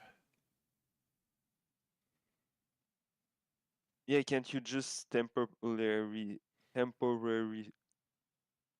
like for a while, save, like have a variable that you just save Yeah, that's the exactly what I'm. value, That's exactly what I'm doing. and if b equal a, So what I'm doing, there's basically three different variables now. So there's mm-hmm. the variable that checks which click the player's on. So that can either be a 1 or a 2 or a 0. So if it's 0, that means it's a fresh new turn. If it's 1, that means they've clicked 1 already. If it's 2, that means they've clicked their second turn or Yeah, the you second check for block. match. Right. If they're on their first turn, it's going to save the block that they click, essentially, the value that's attached to that block Makes sense. onto one value. If it's on the second one, that'll save it to the second value. So yeah. And then I'll run a calculation if the second value equals the first value equals the second value, then boom, match. If not, too bad. Okay. So if we're on the first click, we're going to save that location's value and then we're going to stop. And the player's going to be able to do that. So on second one, we save it to a different location and then we're going to run SGC.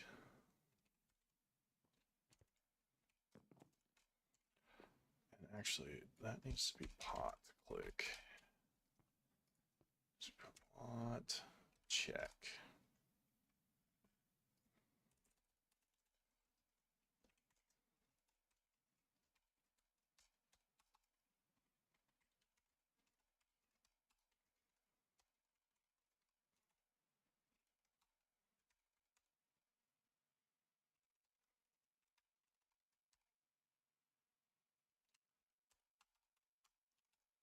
Pinka, did you know Mountain Dew has fire retardant in it?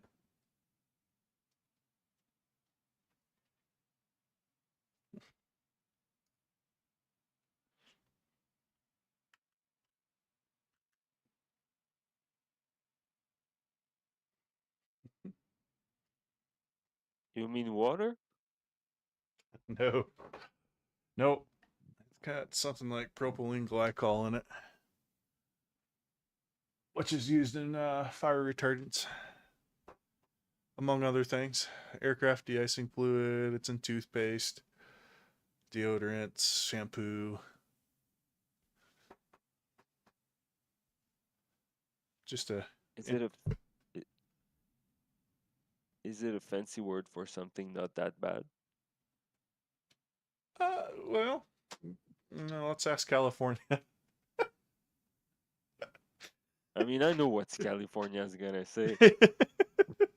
May cause cancer. Okay.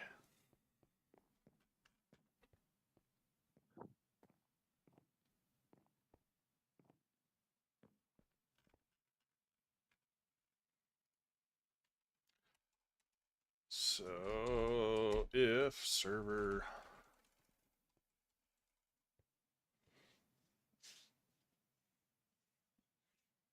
flag,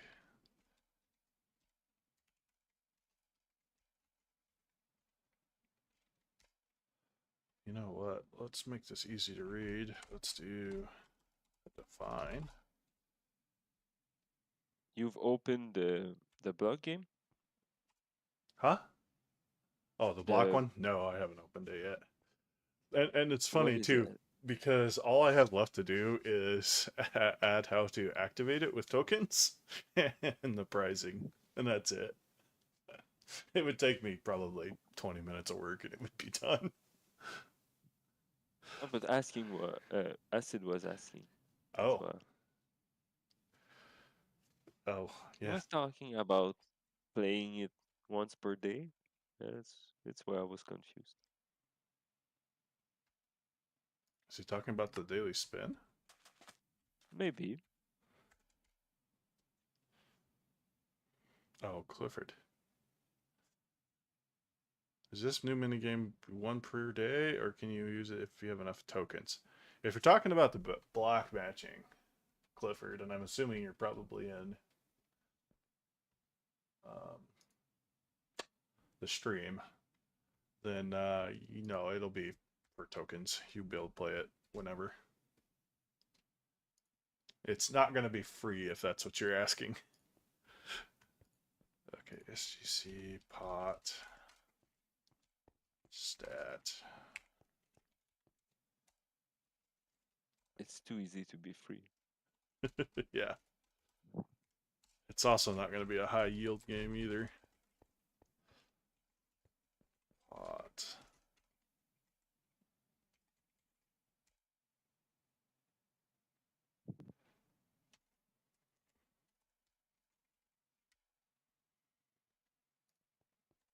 Okay.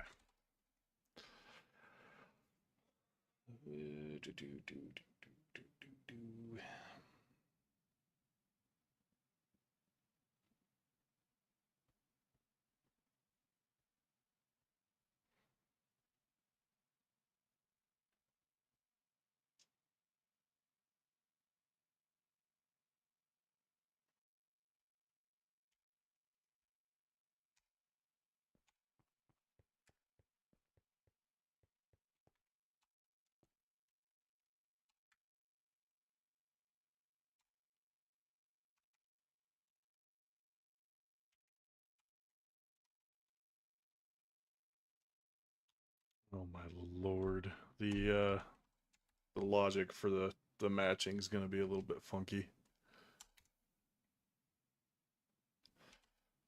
Is it?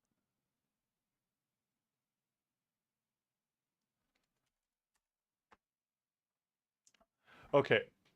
So you would think when I randomly assigned it that the low values to locations that I would have done, okay, two locations will have the value of one, two locations have the value of two, so on and so forth. but I Not didn't. necessarily. I did it 1 through 21. So to check if those values match, I have to check if. Oh my! I have to check 21 different if statements. I'm pretty sure. No. Well, can't you compare if equals B? Like, do you have like you don't need to know which one they have found. You just have to know if they've found the same one as the first flip. Well, right.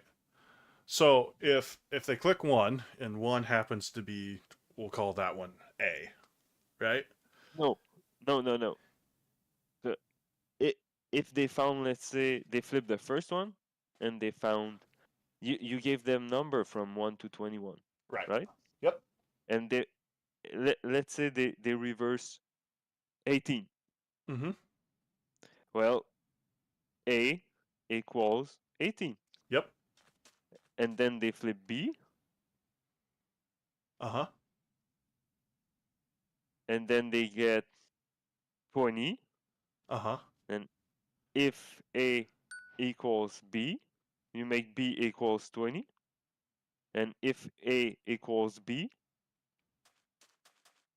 then The problem next game. is Then win.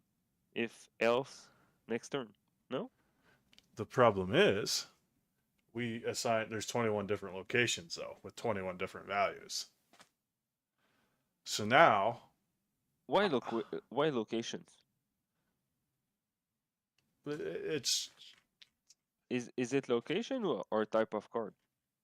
it's by location. I could probably, now that I think about this, check to see if the location or the oh oh I could check the front of the freaking shirt, couldn't I?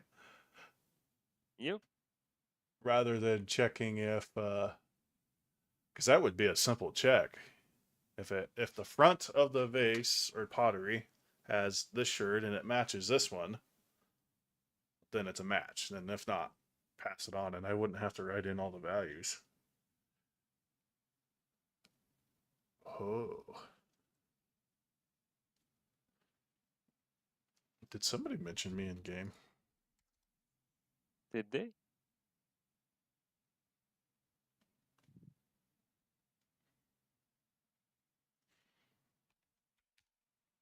Yeah, maybe we need to let people go back there. Is it meeting time? Can can I bring something to the meeting? Let's see. Let's see what this guy's got. Welcome, guys. This is our newest player.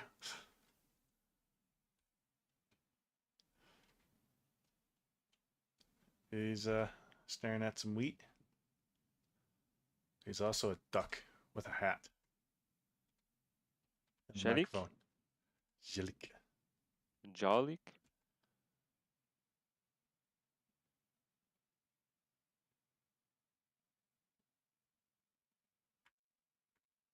Jalik.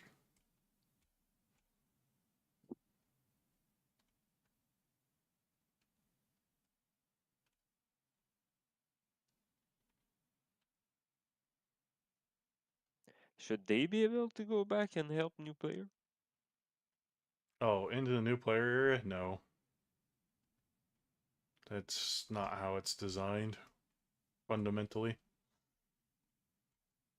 Can they break anything? Can they break? Can they break anything? No, they couldn't. However, I don't have a way for them to get out when they're inside of it. Ah, we'll cross that bridge when we get there. Because it strips their permissions. The other thing they could break is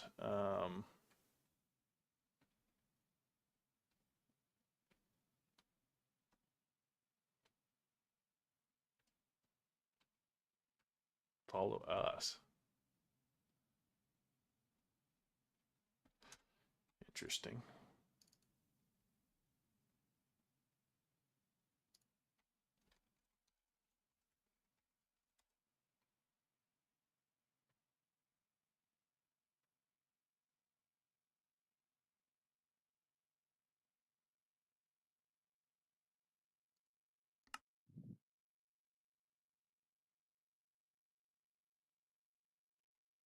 That's actually not a bad idea, Pinka.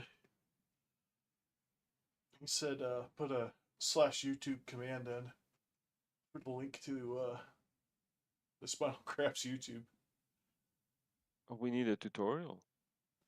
Uh,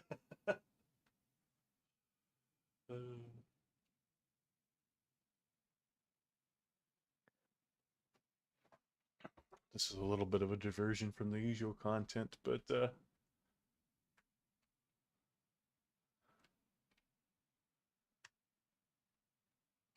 Yep, and usually every 2 weeks you get a Spinalcraft meeting stream.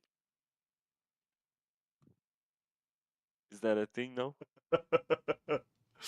I don't think we want to. Patreon only. I don't think we want to stream our meetings. Not Patreon, it's what's the name of the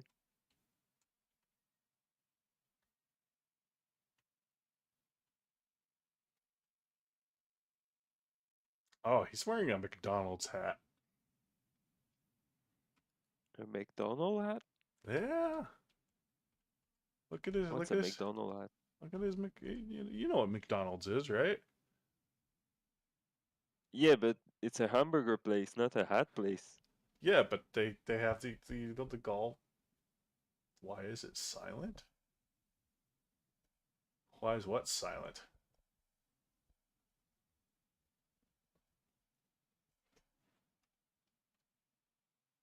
Unless you're contextually saying that here, we can do that. We can do this.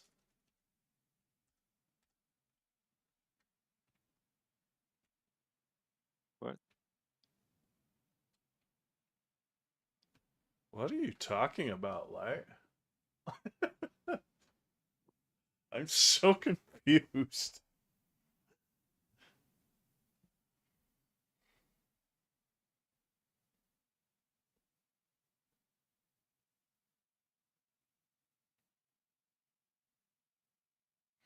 Maybe the bot got stuck. Maybe it's a bot. uh,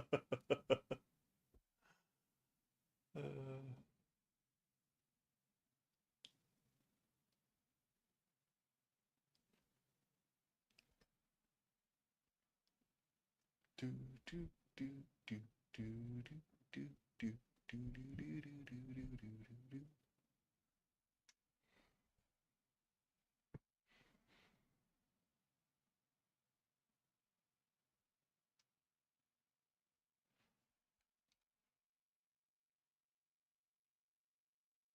What do you mean if other players? No, like I don't think the concept of it would be for it to broadcast to everyone. I think it would just be one of those things for an ease of access.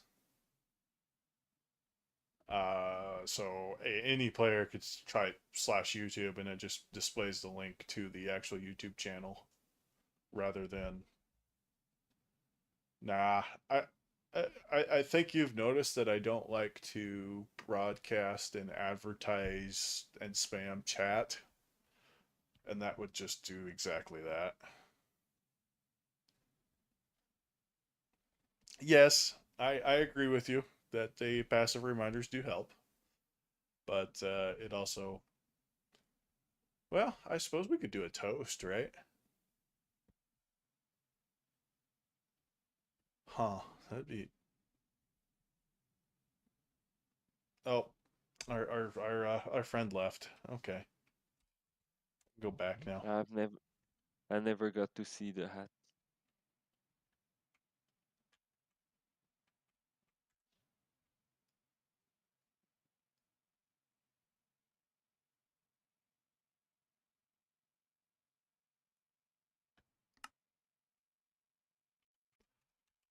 Okay.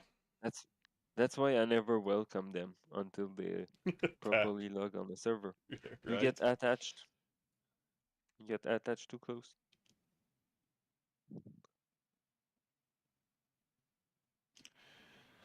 Well, let me look at some of the denizen stuff. Sure. Need to find sherd.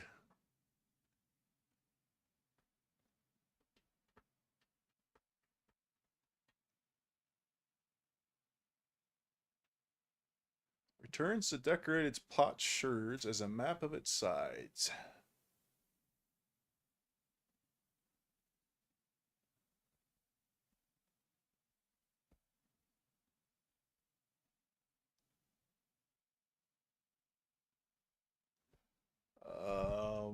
Okay.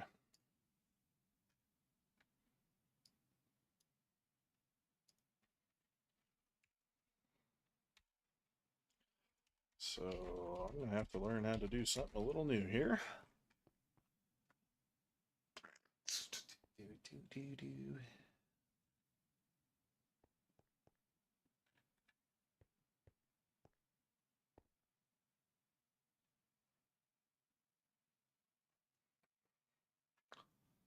So really, I don't need to save the location. Yes, I still need to save the locations. Because then I have to check the locations. Correct? Yeah.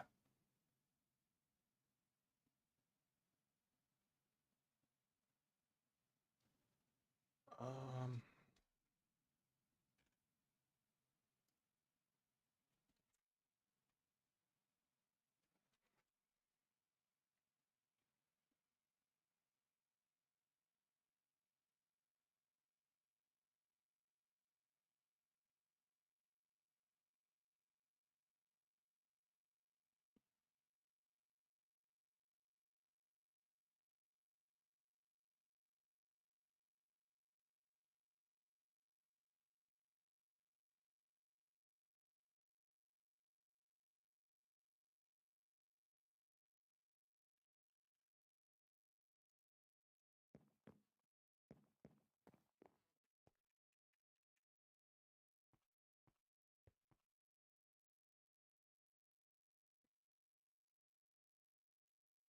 all right. So if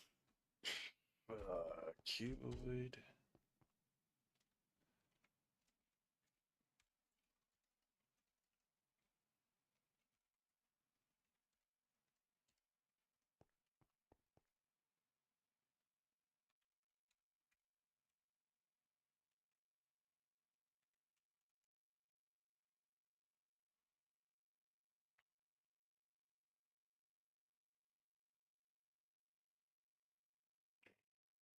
Do, do, do, do, do, do.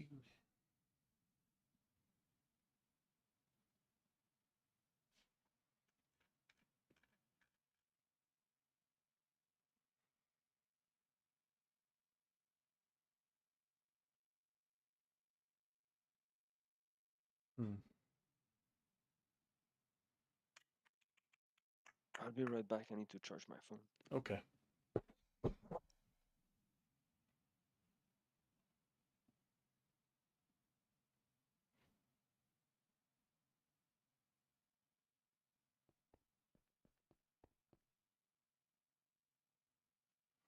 I just don't know.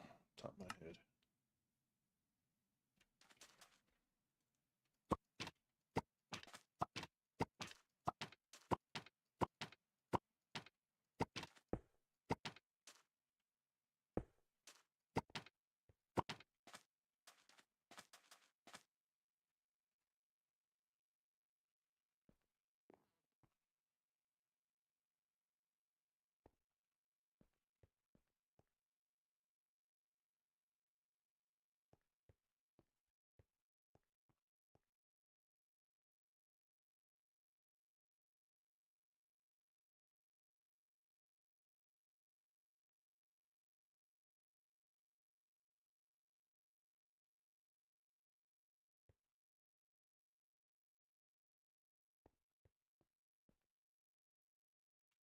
Okay.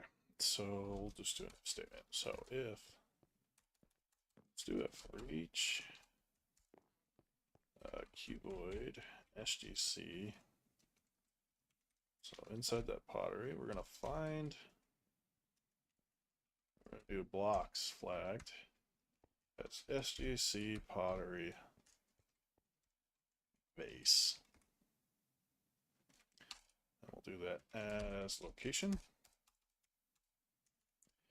And then we'll do if block flag stc.pot.base equals, and we'll just pull in that tag.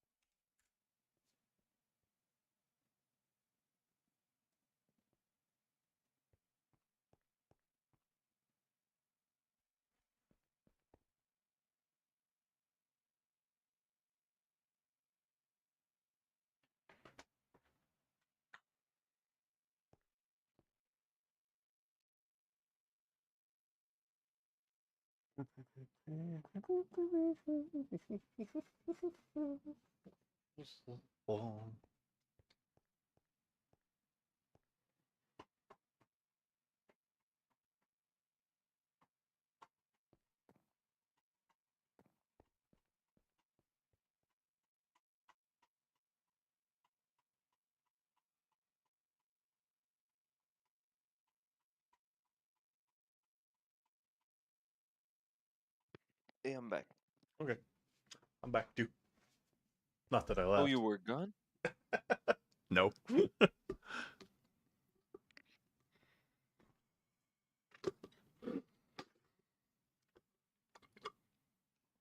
Okay.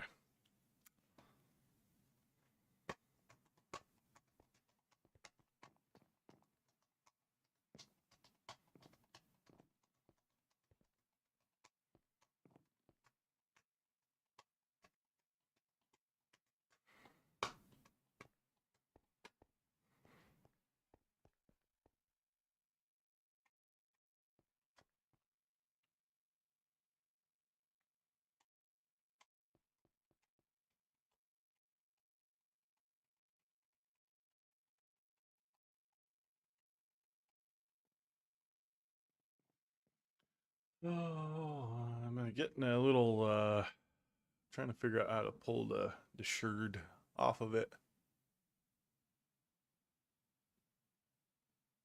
Well, when you spawn the shirt, like, So the sherd spawns when the player clicks on the block. okay, how does it know how to spawn the right shirt? Because it pulls the Like, value.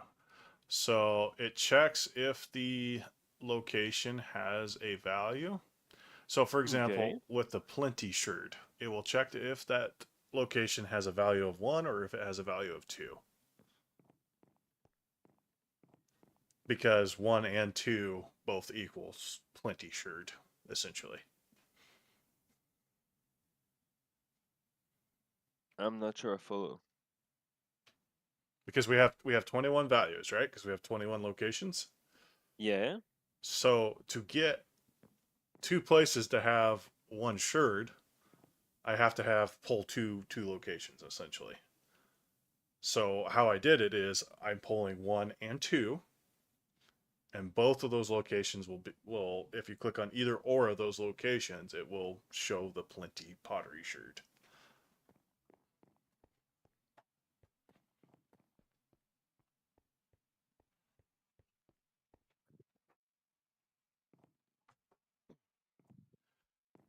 You're confused, aren't you? well, I'm trying to think. Can't you take the location? Okay, let's say I start the game and I flip this card. Okay.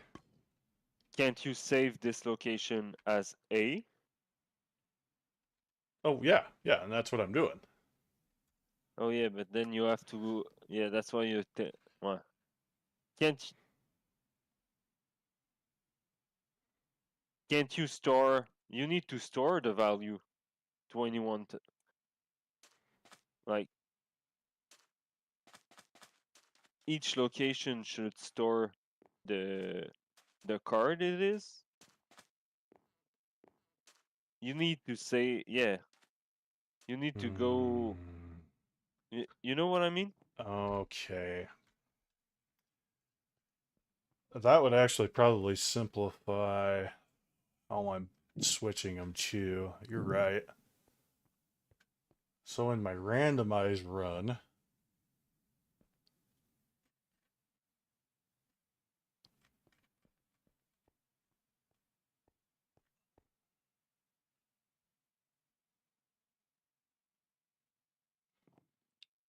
okay, let's think about that. So right here, we do if, pull exactly what I had.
And actually, this will make the click a lot easier, I think.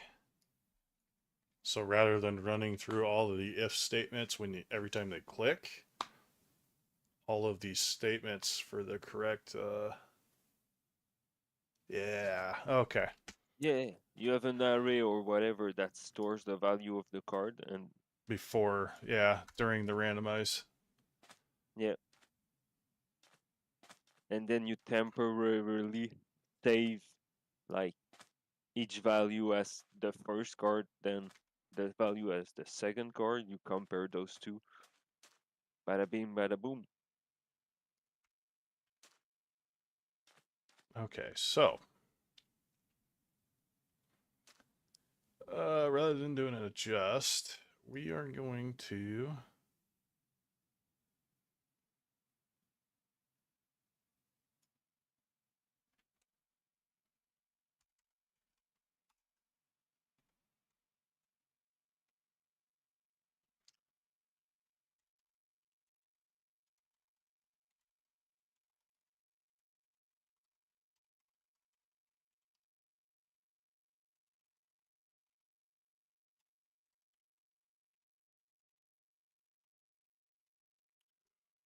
flag the lock.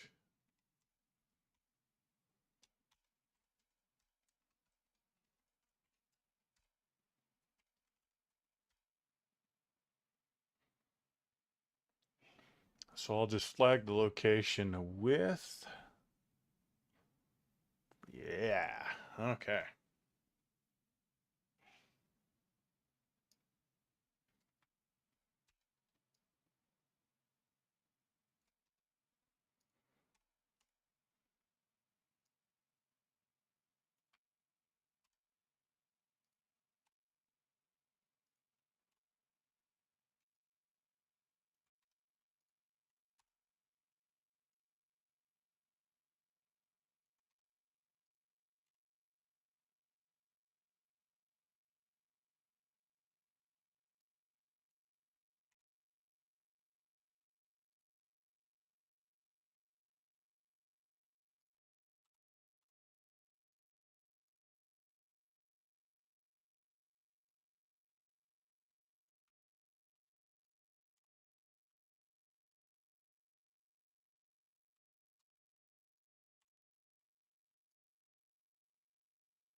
Reset it. Okay.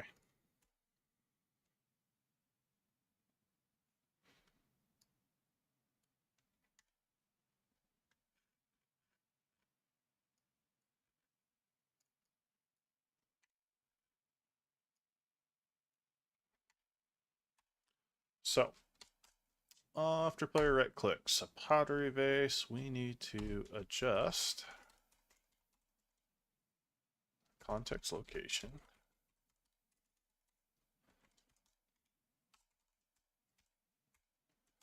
Shards will equal front.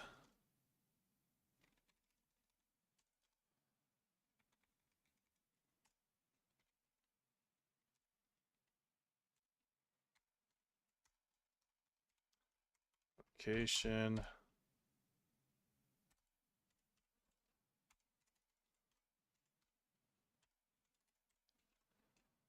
SGC dot pot type key.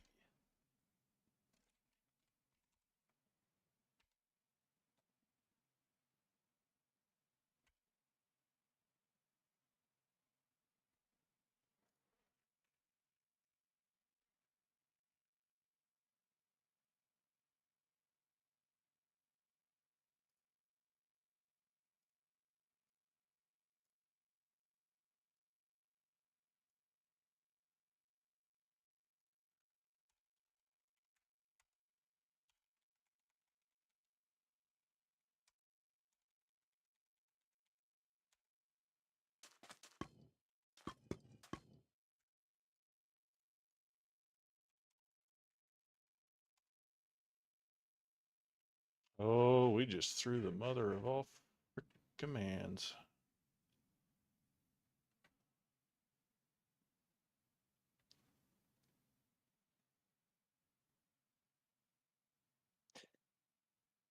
Are you kidding the server?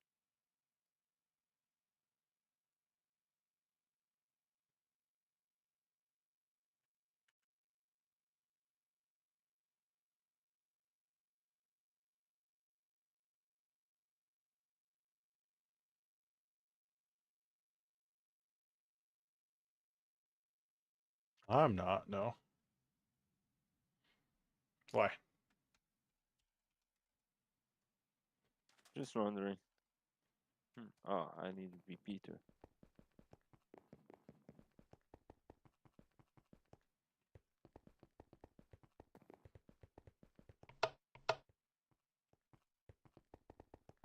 Oh, it's Clifford that's doing that. Okay.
Hmm.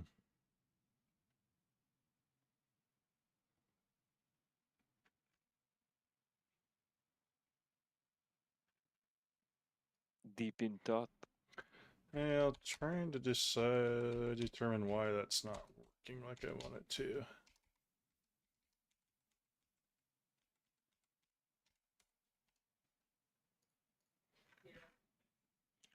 Does that, oh.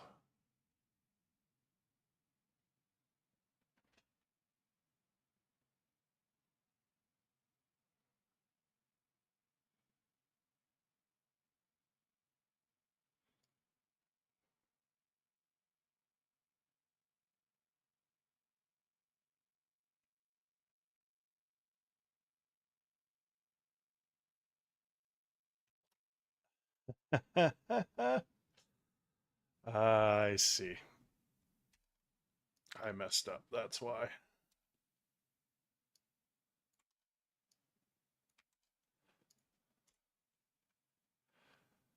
Always something, Saggy. Always something.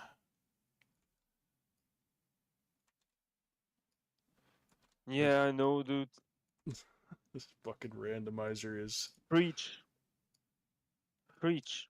is You think you're done with something, you show it with the customer, and no matter how much time you spend on it, they're gonna have a list, a full day work.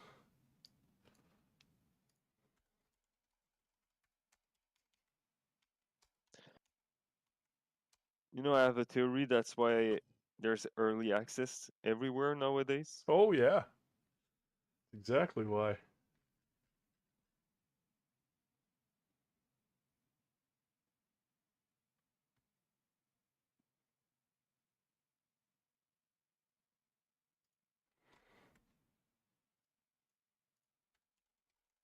Let's reload. Let's reset it. And let's re-randomize it.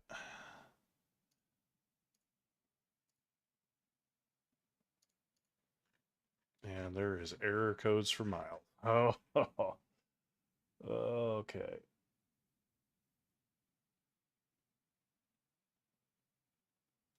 But I got rid of all the guys. What? Okay.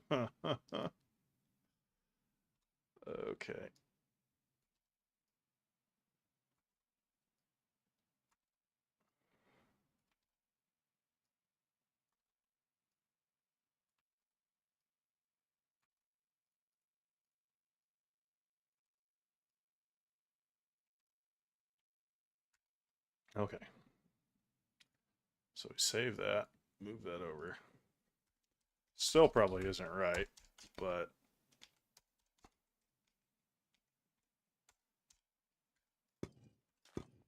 yeah, that's not working right.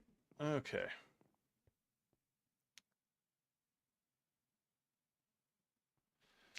So now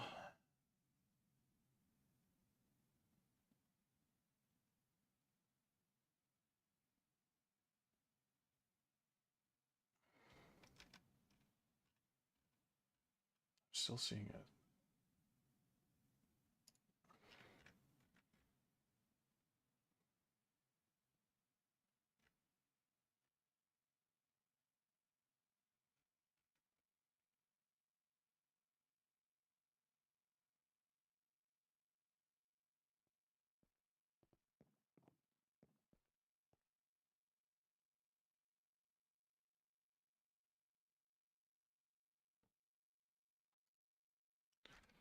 Let's do this. Let's do this.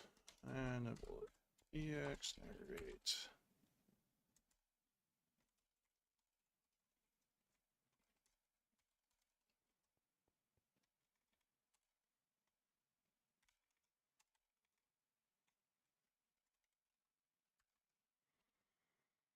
Okay. I don't know if it's on purpose, the open bracket at location. We're at. Oh, it was. Oh, it closes right there.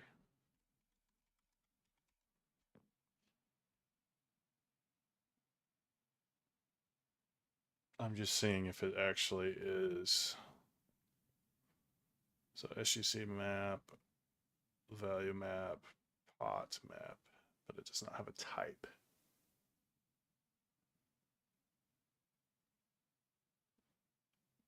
Interesting.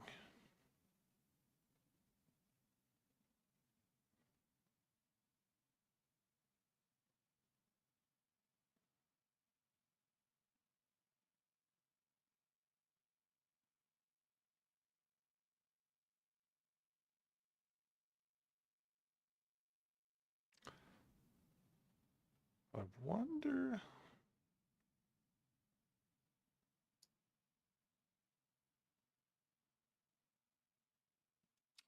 You know what I'm going to do?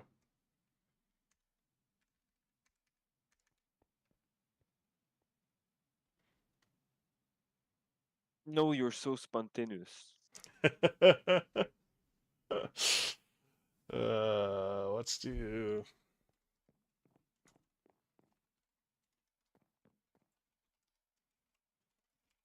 We're gonna make this a task. False script. Oh my god. Oh.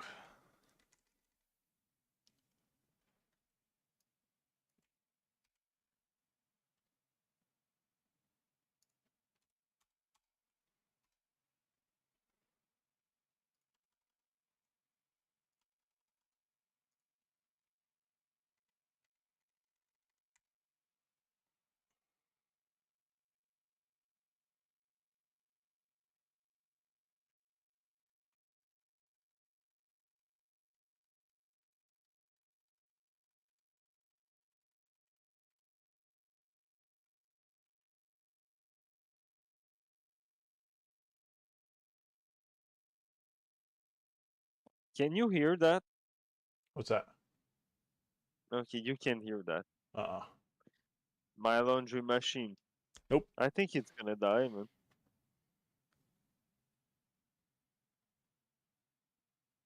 I think it's off center or something. Out of balance, maybe? I can't hear anything you're saying. A thunk, thunk, a thunk, a thunk, a thunk, a thunk, a thunk. I think it I think it shouldn't last long now. It should stop soon, like it usually stops before it finish its cycle because I think there's a like protection switch or something. Right. You know how you can toss a pinball machine too much? Yep. I think my washing machine has the same thing. Yeah, most newer washing machines do. Why aren't you working?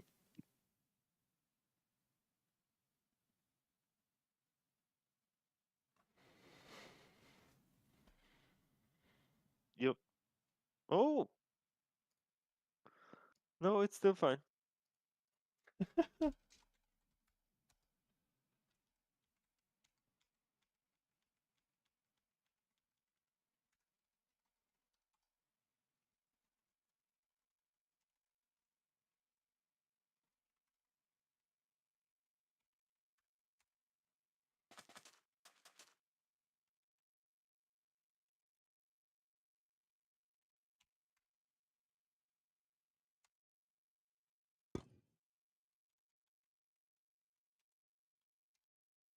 Oh, it does have a type map. Okay.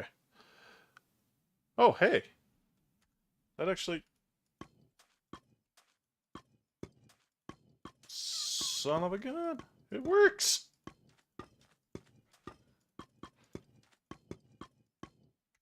How many errors in console is that throwing? Hopefully none.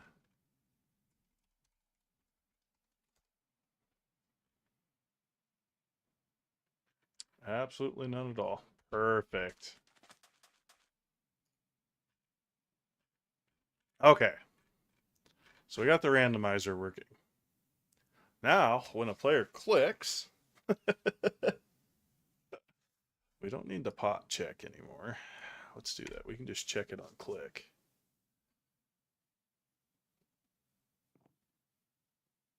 Actually, we don't even need to. Yeah, we've got to adjust.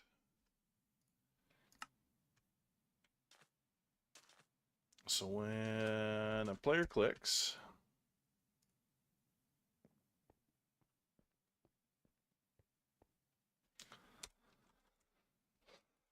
so we are going to do an if server flag SGC pot. Let's just do variable.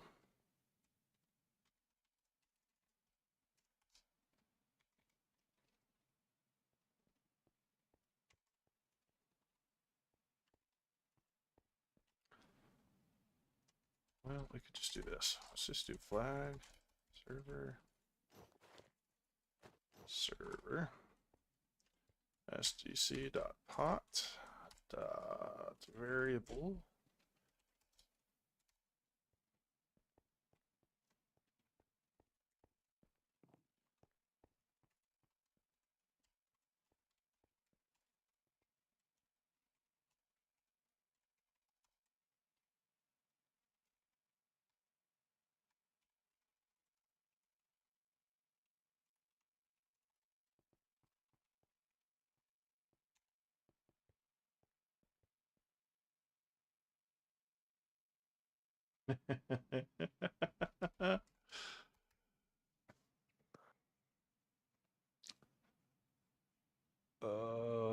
Server do what? Why is that not working? What did I mess up?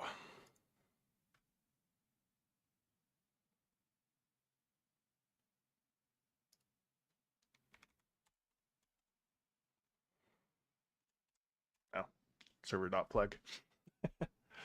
Okay, so we're going to flag the server. We're going to add the turn variable to it, and then we'll check. So if server flag sgc.pot.variable.turn equals 1, we're just going to stop.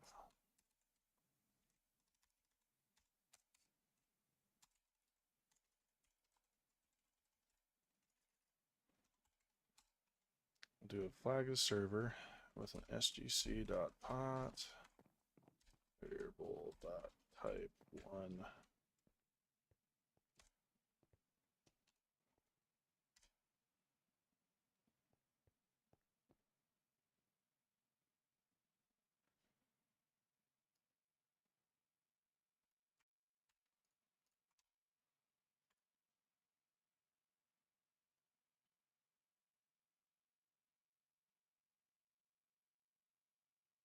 So we'll temporarily save that on turn 1.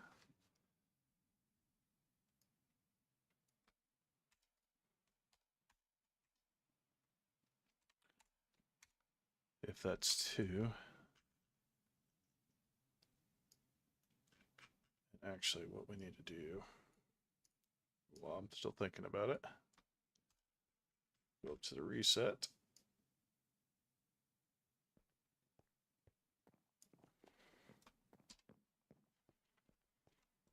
Do a flag server.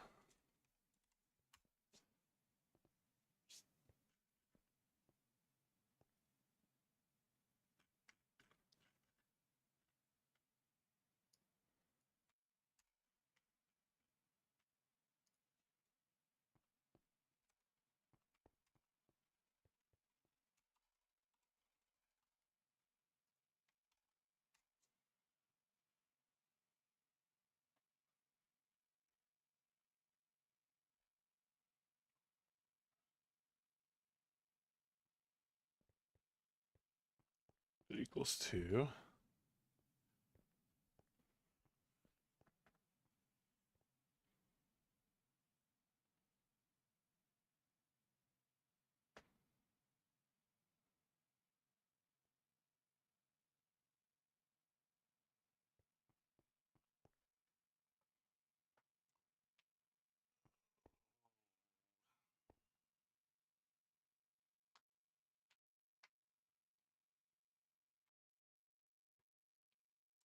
And then let's save the server.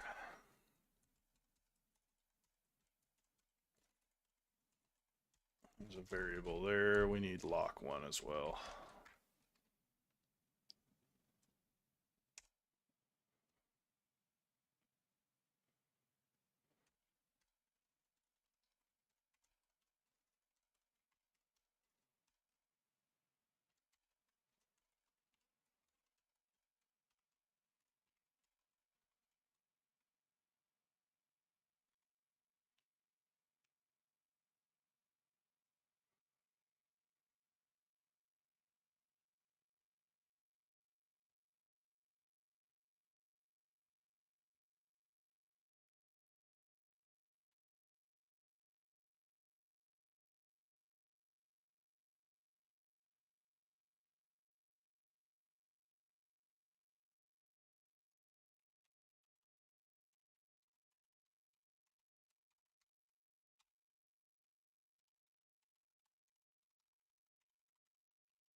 All right, I'm gonna go make food. All right. We'll see you later, Seji. See you, Jen. See ya. See you, chat. Ding ding.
So on the reset, we are doing this.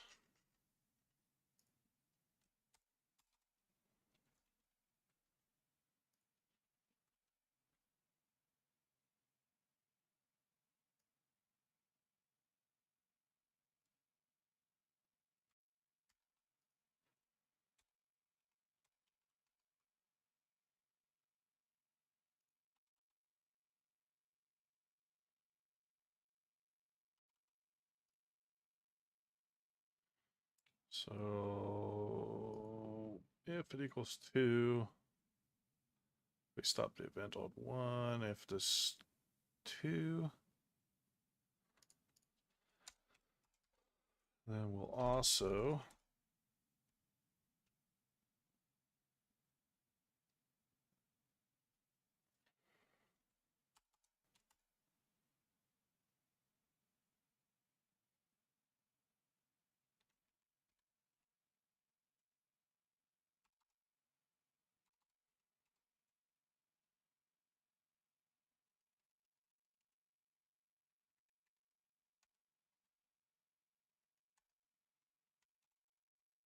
we'll do a flag server stc dot variable dot turn to back to 0, and then we'll do the same thing right down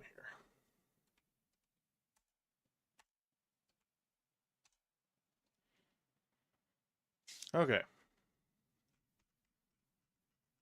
That is incredibly complex. It's probably going to break everything. So we'll do a reset. We'll do a randomize.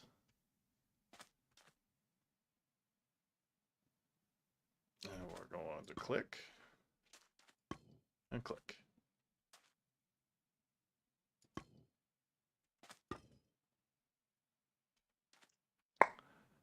I don't think those two match quite that. Nope. Okay.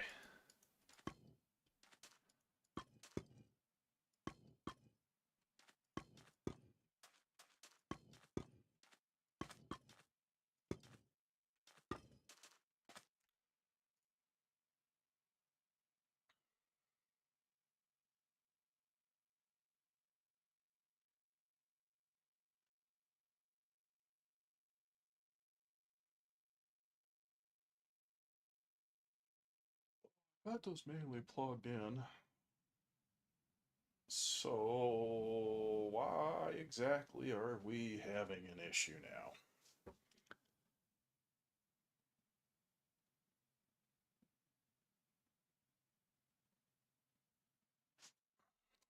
Yeah.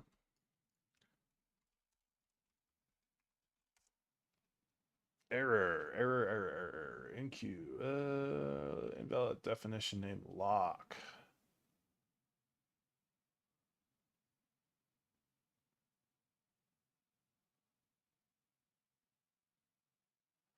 Ah, right here. We need to do context location right there. Spell context location, right? And we would probably be okay. Yeah, we think. I don't know. I just work here. Maybe.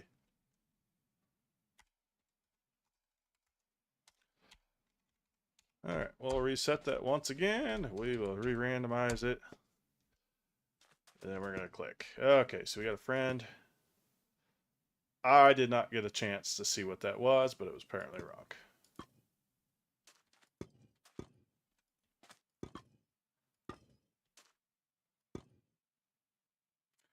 Also,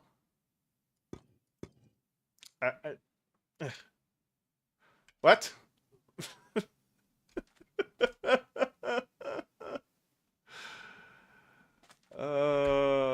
Am I not?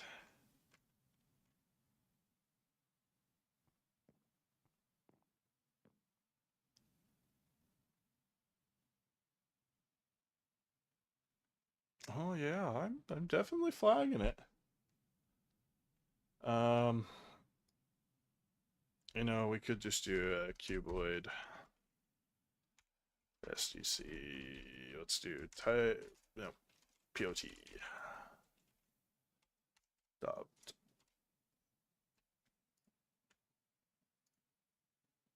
Don't need to do the within 50.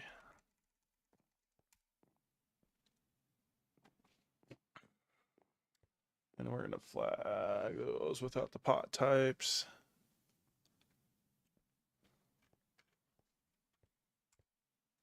I'm kind of curious if that's not working like it's supposed to.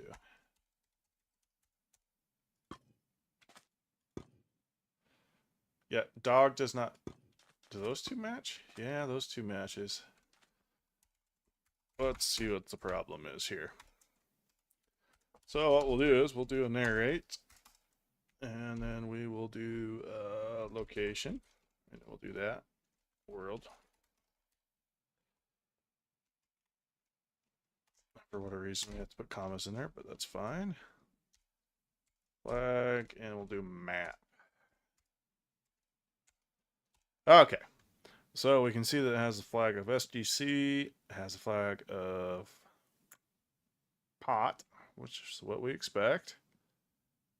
Has a value of 12 for the pot type. Then we got the value of how powdery shard. That's correct. Huh.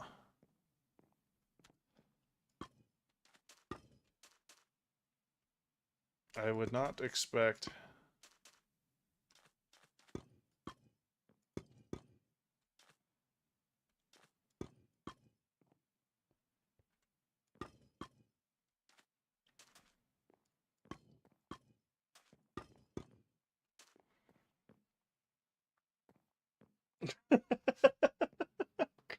creeper in chest. Oh, that is a chest, isn't it? I couldn't tell what that was at first. Okay, now that makes the friend. That makes sense. Um, hmm. I, I don't quite get why those two agree with each other.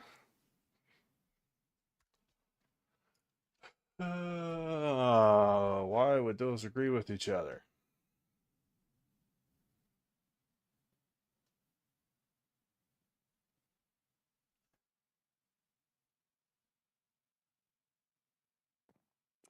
Well, one possibility is after the number 2, I am not taking this flag right here and clearing it. As a matter of fact, let's do this.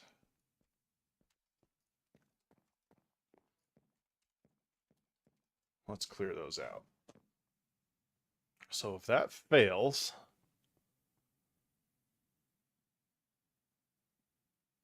as a matter of fact, I should be clearing those out every single time. Come back in here, we'll save that, upload to the server. Do that, Control 2. There we go.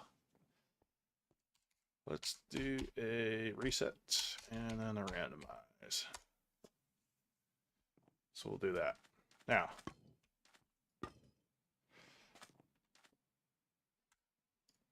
before we do that final adjust, let's put a wait in for, what do we say, 0.5 seconds? Would that be enough?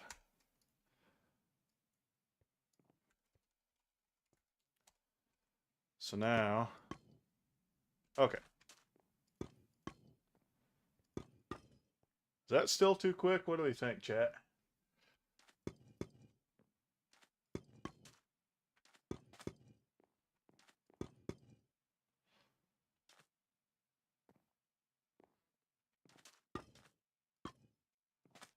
Creeper.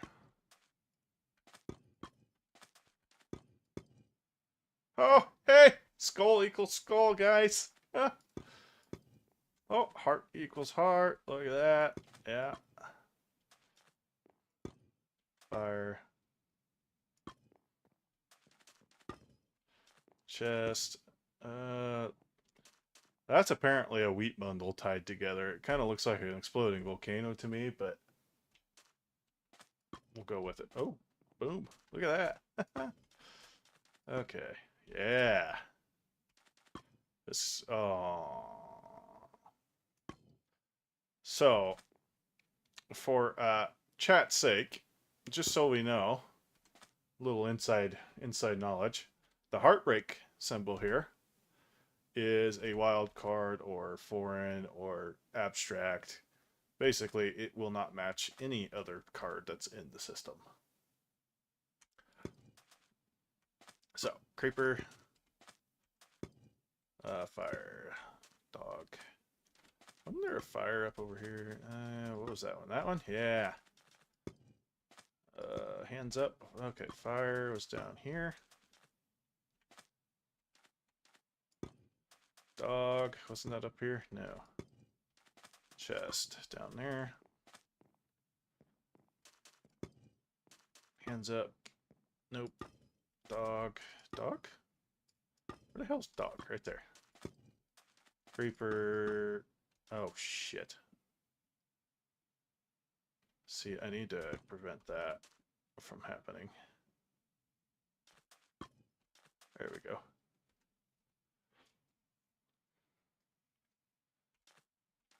Dog, dog. And then that. Nope. So that would apparently be right there. And that would be a win right there. Now, the question be, do any of these match each other? No.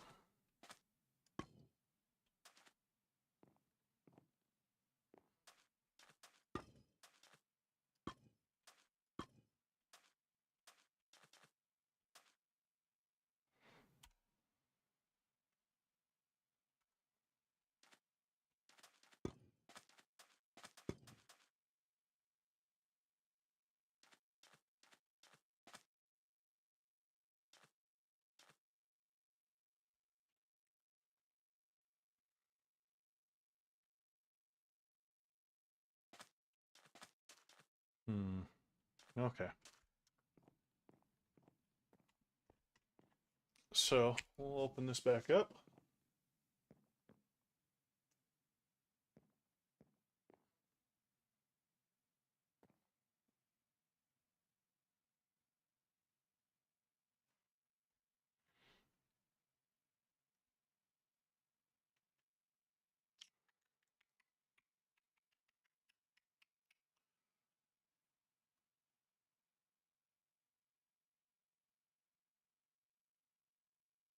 Oh.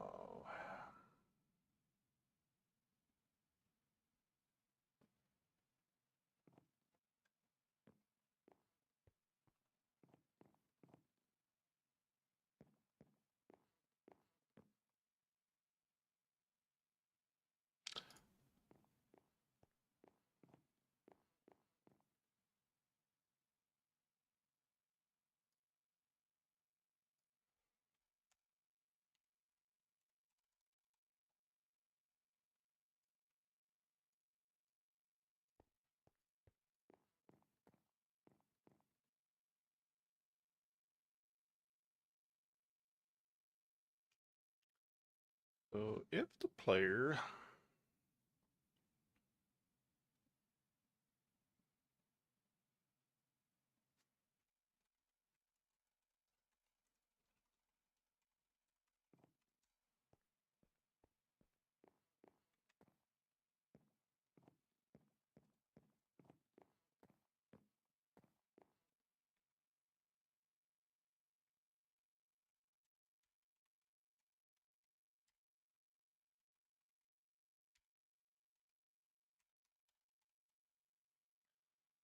Okay, so we want to do that.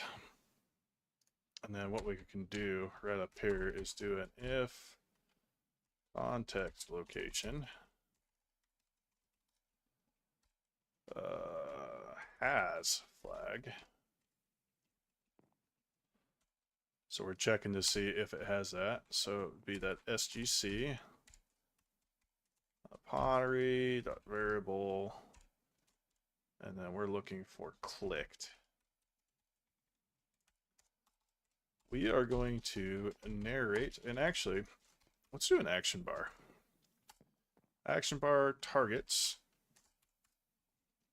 That is going to be cuboid, SGC, pottery. So we're inside the pottery at cuboid.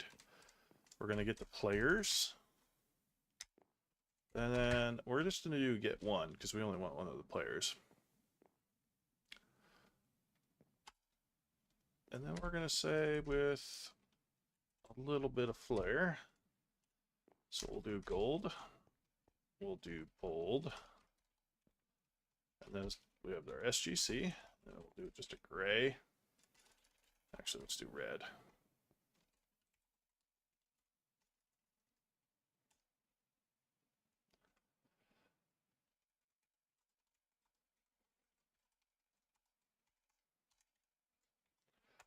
And then we'll also do a play sound.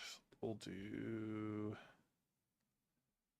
again, we're going to get that one player. We'll do a sound. Let's do block, note block. And I believe it's a didgeridoo. We'll do a pitch. Let's do 0.1. Sound Glory Master always, and volume 1.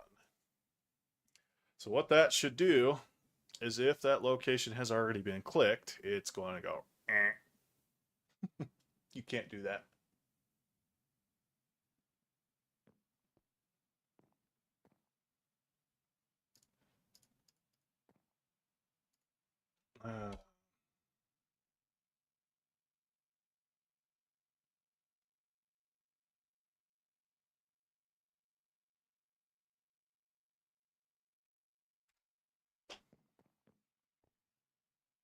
Okay.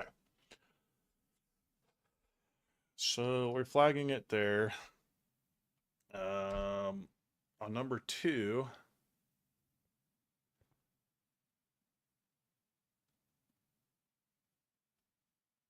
we're also flagging it here.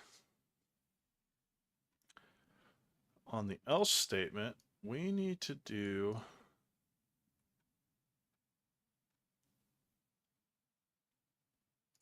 a flag. Let's just do that. So if it doesn't match, we need to turn that location off because it's not clicked anymore. And then we also need to do it right here.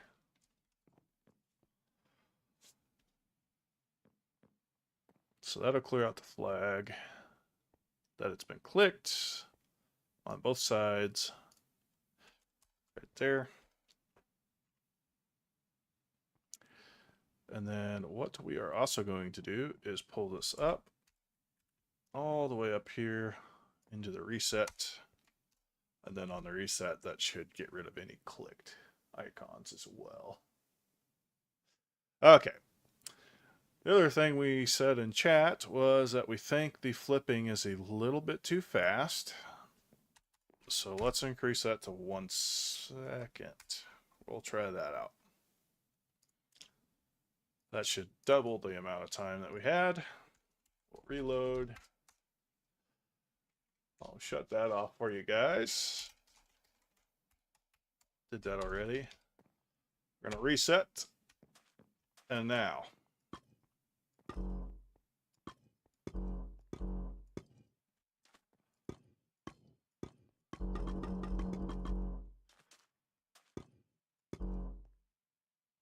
Everything is broken.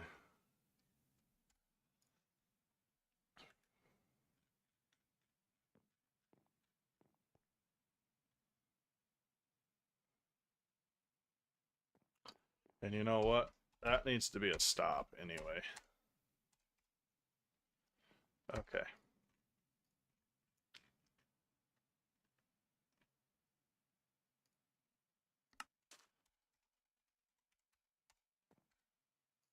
I don't remember if I moved that over.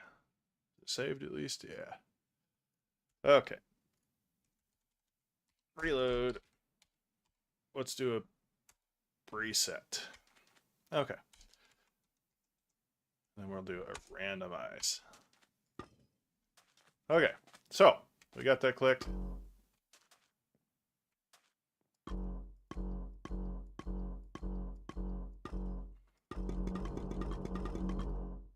Perfect. I'm gonna click there. Doesn't match. Goes there. I'm still allowed to click both of those. Do we think that's still a bit too fast, or should we add like a half second more to that?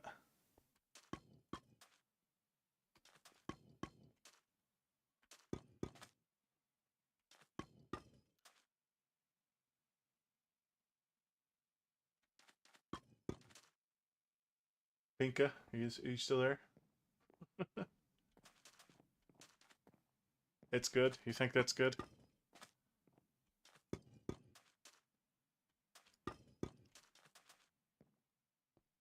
Okay. When it doesn't match, should I flash it with a brief red debug block? Or do you think it not matching is just good enough? Because like when they match it, it turns green like that.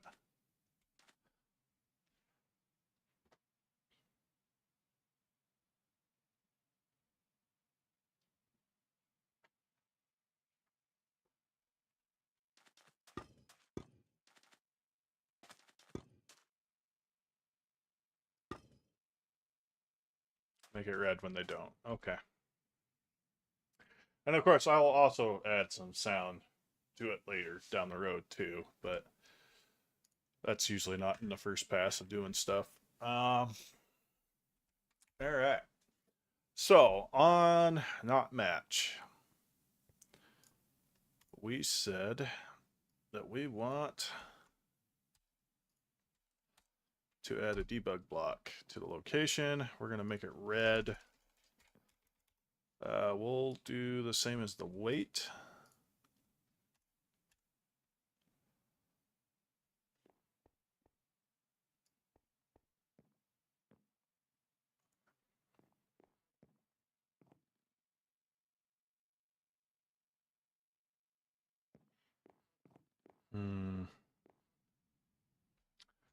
I wonder if we just reorganize this just a little bit. So instead of doing that weight there, we bring this down here. We adjust that block. We show that debug block red.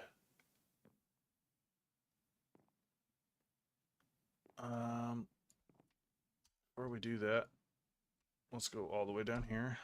Enter that there.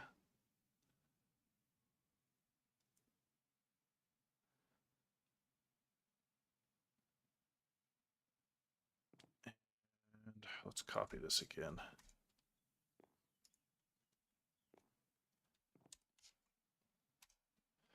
We'll do a wait 1 second right there.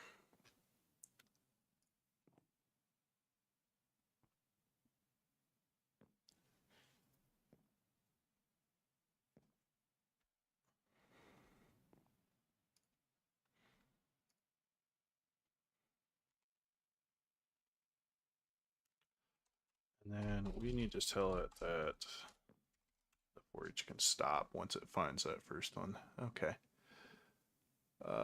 This needs to be context location right here.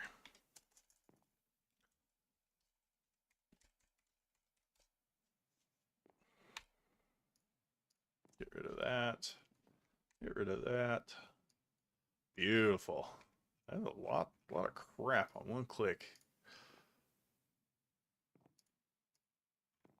But this is not a fast-paced game, so shouldn't matter. All right. Let's see how much crap we have broken now.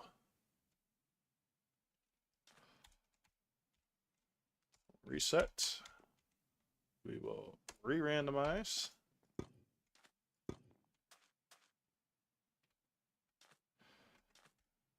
Out of morbid curiosity on the debug block.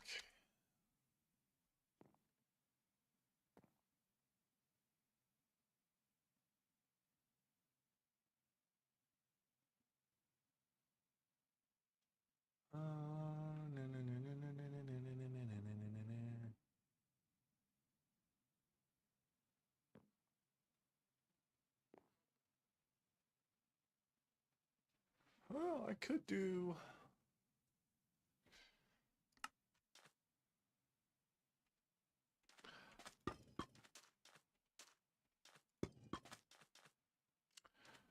That's the only problem with that, because you can't see really well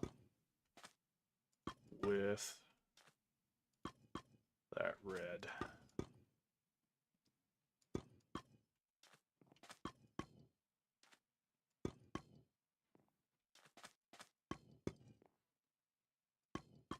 I would find it more beneficial if those didn't light up, because you can't really see that second one.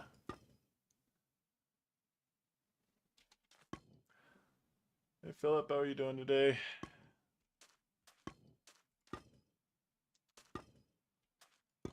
See, I couldn't even tell that wasn't the right heart. Isn't that over here somewhere?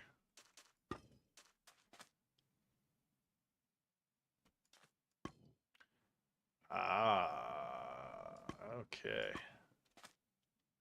So that brings up another portion of whatnots. So we need to do a rate limit on the player, and that needs to be at 1.1 second. So that should prevent any excessive clicking.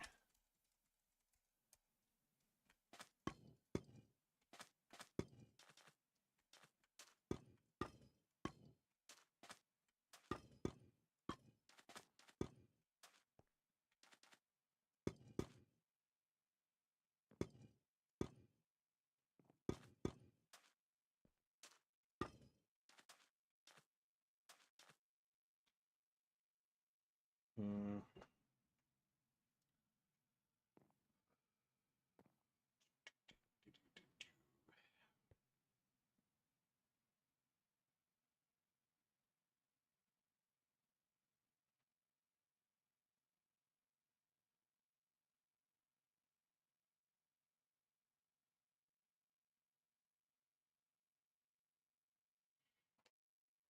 Yeah, I'm not sure I like that red.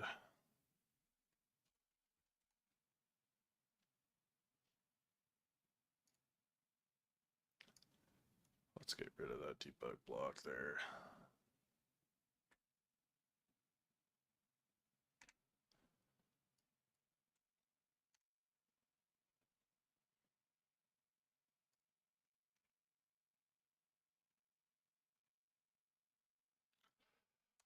But what I could do is I play sound.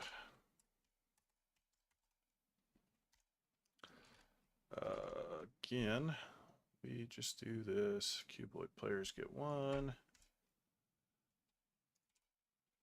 We'll do a sound. So this time we'll do entity. I like to use the villager no.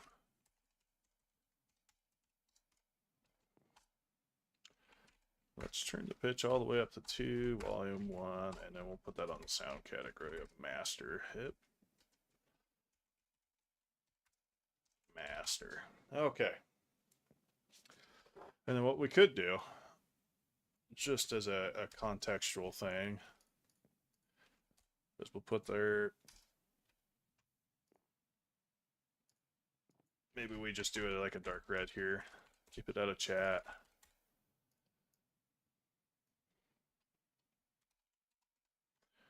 No match.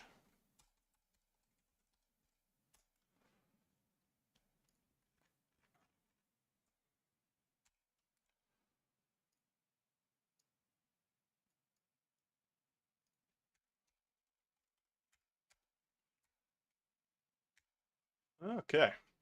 And let's just reset that. Re-randomize it.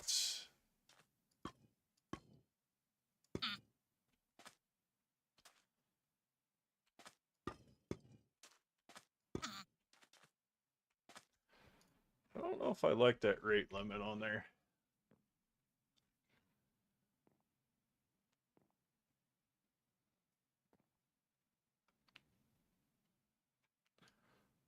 So I don't need that wait 1 second right there.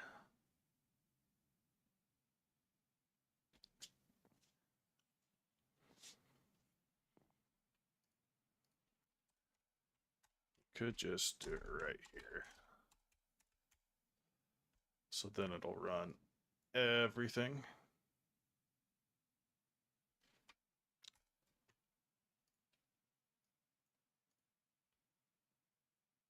Because that right here, let's put that all the way at the bottom.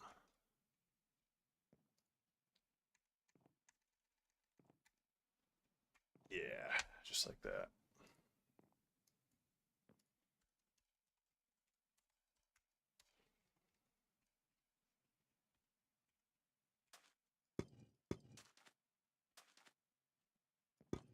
Did I not get rid of that rate limit? Oh, no, I sure didn't. It's still right there. Save that. Redo it again. Okay.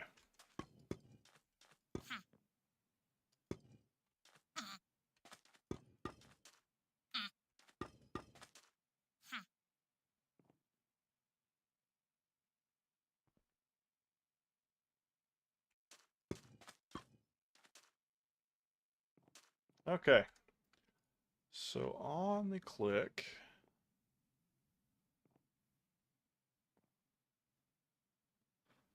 we got the green. Yep. Yep. We'll do.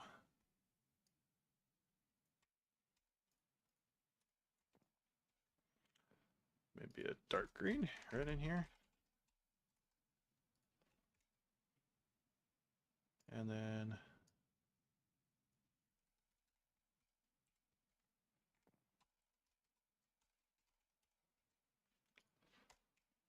we can do a place sound. Let's just copy that line so I don't have to type that all out again. But then we'll do into villager. What is it? Celebrate? Yeah. He'll be really excited.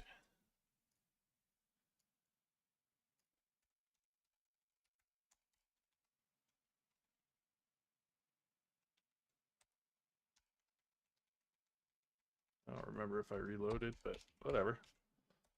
Randomize. Okay. Creeper. Nope, no match. Try again.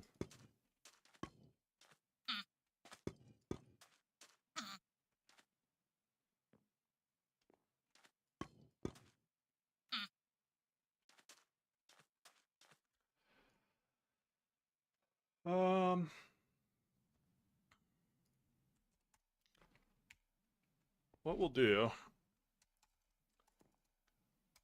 one problem I see is players getting a little too excited with themselves and click, click, click, click, click. So we're actually going to flag the player with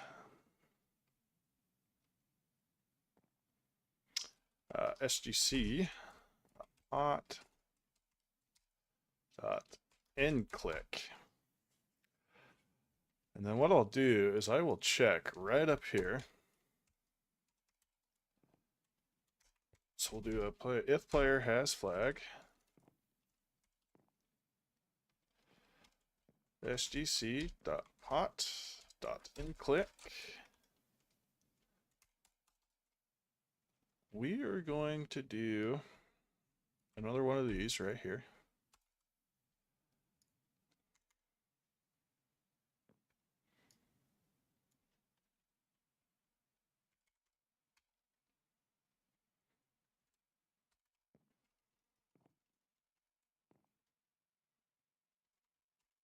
We'll just do a simple you clicked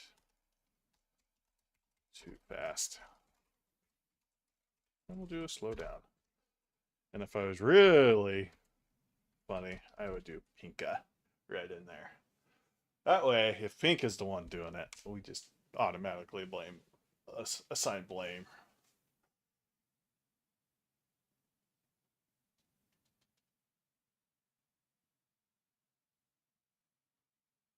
Huh?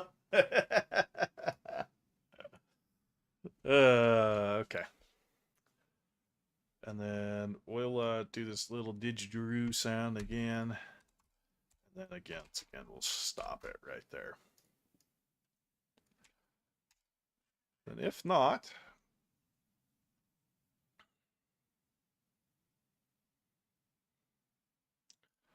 we'll come down here.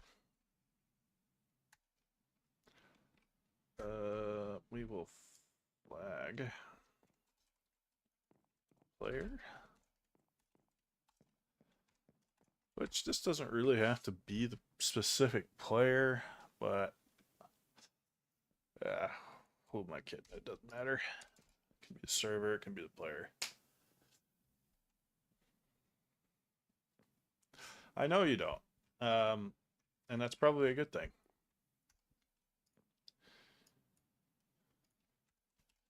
More secrets, the better. Reload, reset, and randomize. Okay.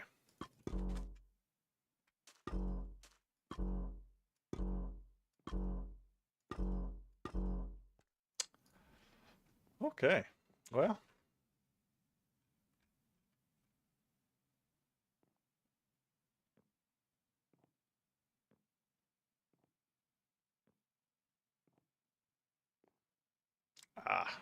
Right there.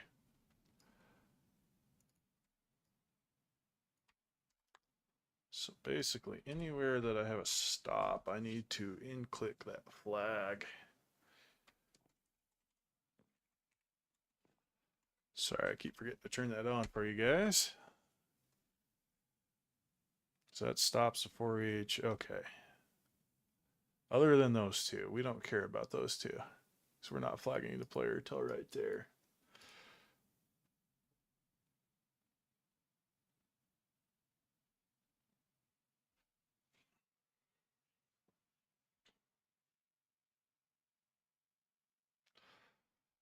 All right.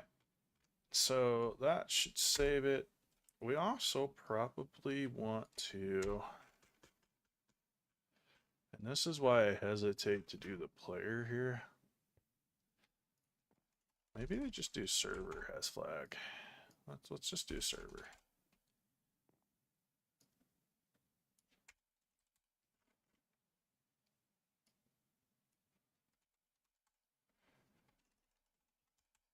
That way I'm not tracking on the player itself. We're just tracking on the player, the server.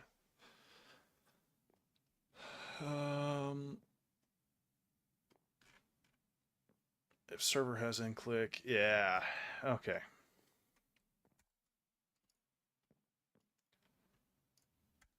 Yes, reload.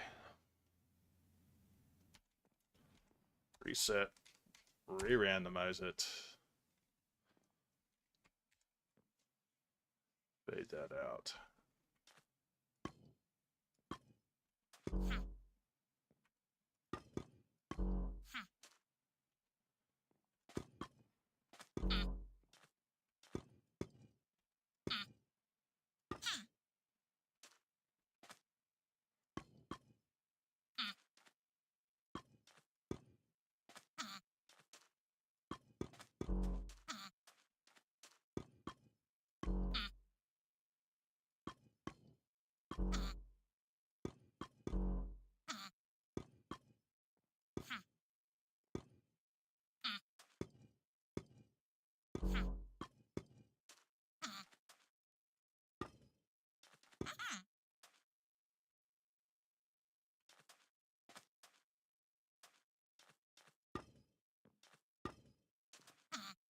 Always that. Okay. The wolf's up there. And get a heart. And that right there. Yep. There we go.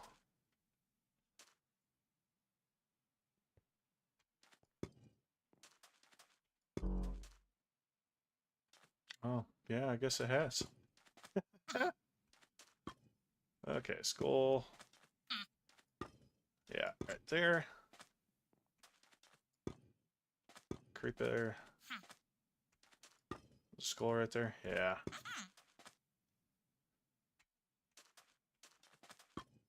Got the broken heart, so we need to avoid that one. Chest. Heart. Wolf. Wolf right there? Yeah. Look at that. Heart was... Oh, I don't freaking remember. Was it that one? Yeah. Chest.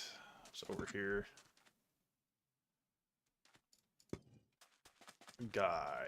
Right there. Yeah. So that would mean these two match. Woo!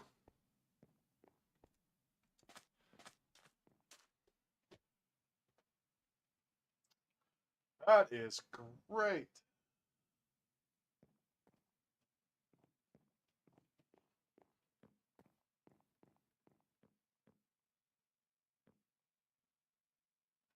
You know, Philip, if anybody manages to die while playing these games, it is 110% on that player and their lack of skill. So, I am not going to account for inherent, how do I put this in a nice term? Stupidity.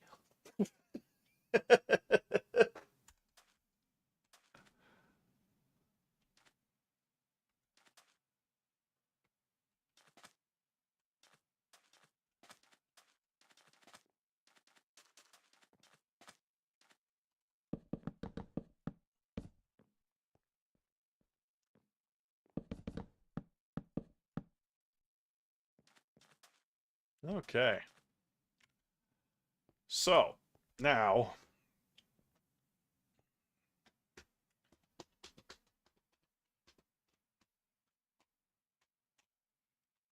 what shall we do?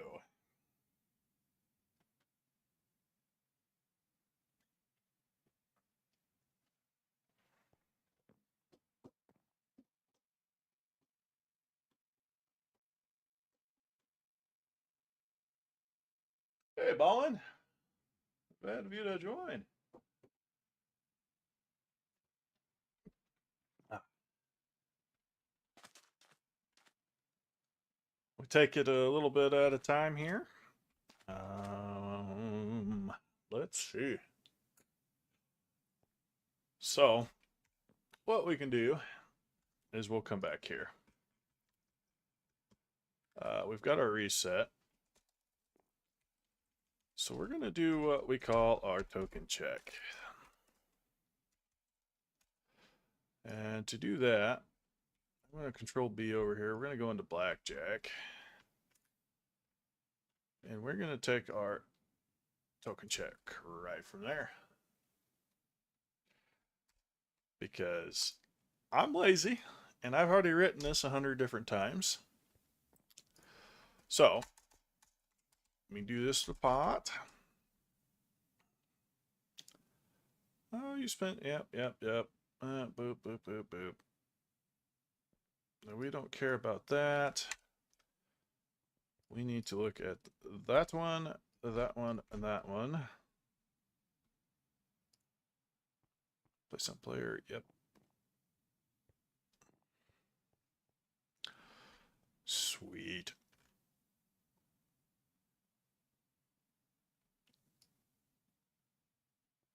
Actually, I don't even need this.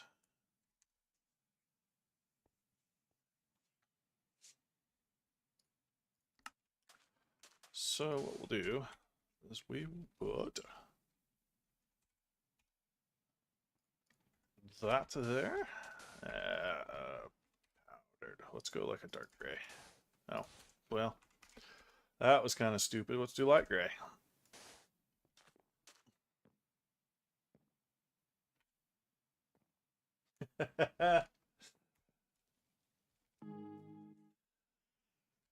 All right, so what we'll do is we will get a button going on here. We'll put that right there. We are going to take those coordinates. We're going to go back into our code editor.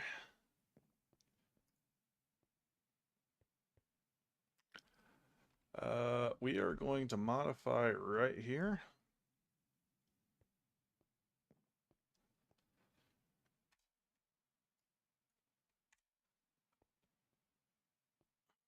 And we're going to turn that block into air.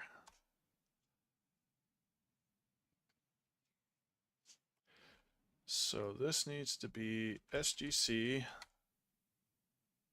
pot token check.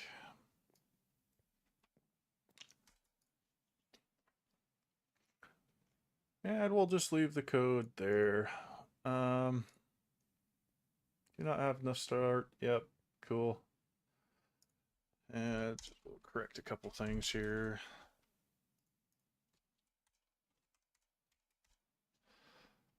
I'm starting to change some of these over to the action bar. Why? Just to mess with people. It's great. No, don't want to open up a website. Why would I want to do that?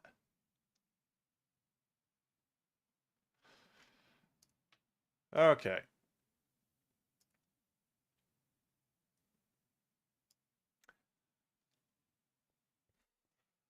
And let's just do, I think it's just QUEUE.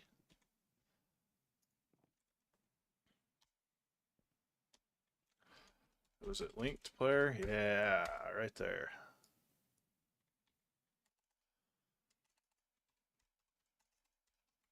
And then I'm going to add a stupidity code in there.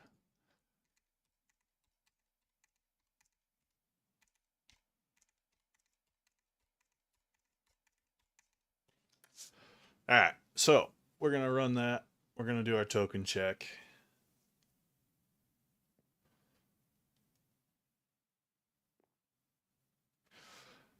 What we will do from here is do a run SGC pot reset. So when we check the tokens and they pay the tokens, it's going to run this, which will reset the whole thing.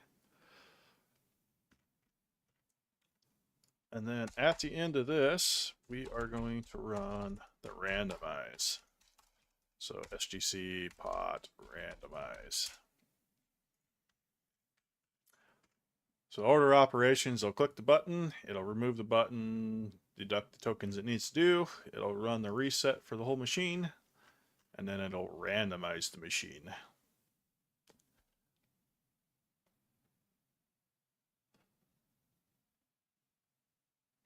So that should be a save. Apparently I hit F11 again at some point. Move that over to the server. We're going to do a reload here in the background. And then what we'll do is right down here. Yeah. We're going to put one of these sneaky old guys here. And we're going to do an SGC. Now, if anybody is curious about this and why I keep calling it SGC pot. So there's a lot of different scripts that we run, okay? But SGC is Skill Gaming Center. And then under Skill Gaming Center, you can see there's quite a bit of organization here. So I know any of these are related to the daily spin. There's some for the math. And of course, pottery match is just labeled with the POT. So right there, I can run token check. And I know that's for pottery smash. Because there is, if we look, tic-tac-toe right there. Look at that. There is a tic-tac-toe token check as well. So that's why I name it the way I did. That way it's super organized. I know which one I'm looking for. And I can't ever repeat them.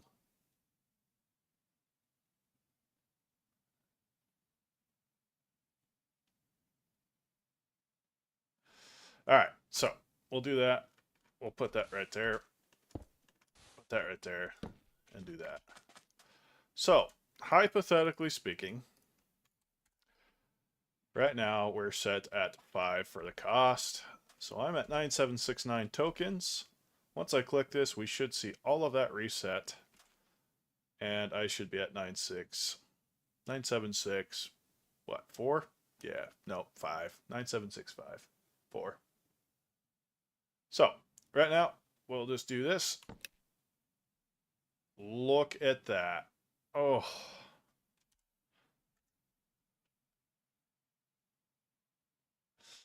So. Nope, no matching. Yeah, just imagine if Spinalcraft did a bigger one. You know, what if we did our own RPG? Man, I really suck at this, apparently. Wasn't that up over here? No. Ha! Got one. Hey, Lucid, what you doing?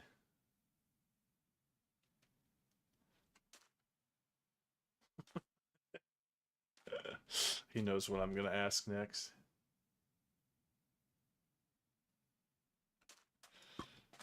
Oh, oh, the wild card. What that? Fire. Heart. No, heart was here. There it is.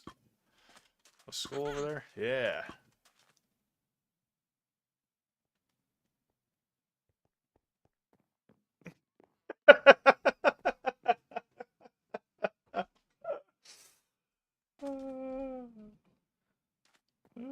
Yeah, I'm sure it is. You missed a spot.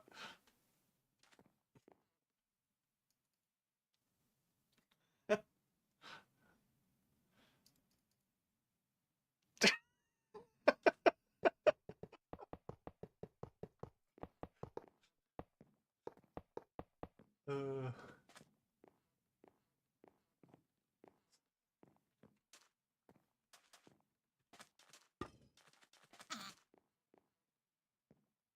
oh, I didn't realize I already had one clicked. Damn it. I keep forgetting that was a chest. Alright, chest right there. Dog. Creeper. Fire. Fire right there? No. Dog. Fire. Where the hell was fire? Was fire right there? Yeah. Look at me. I'm smart. Those two right there. Creeper was up over here somewhere. Yep. Dog. Okay, dog right there. Those two? Yep. And then it would be these two. Look at that.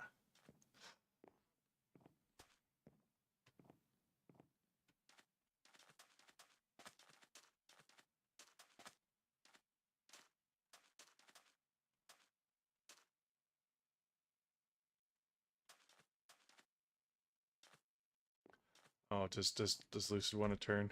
Here.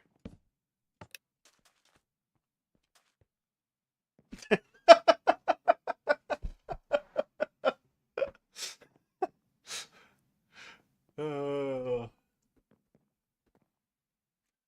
how do you get the code to speak with the server? I mean, I know that's a lot to ask, but maybe there's a synopsis. Well, there is a plugin. It's called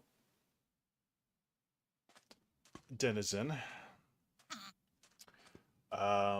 Denizen hooks in with the Minecraft code basically on a super fundamental level. I mean, it can do almost anything. You can adjust almost anything. And I mean almost. Granted, if it's not in the vanilla game, typically it won't. So we just write scripts, and that basically helps the code talk to each other. And then we upload that to the server, reloads, and boom, it's done.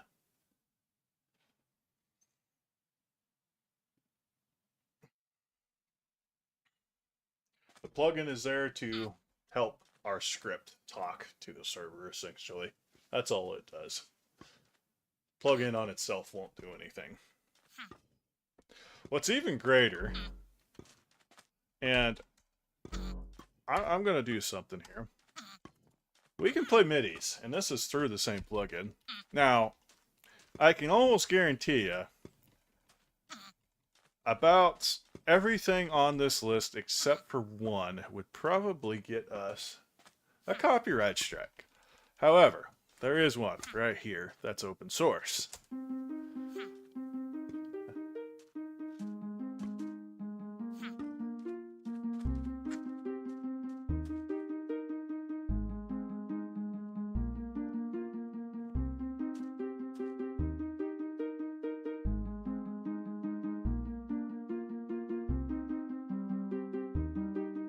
Well, either way.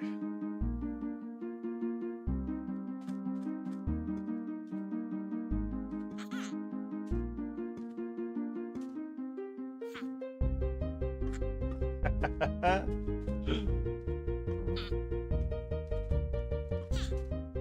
wonder if it's just pulling me.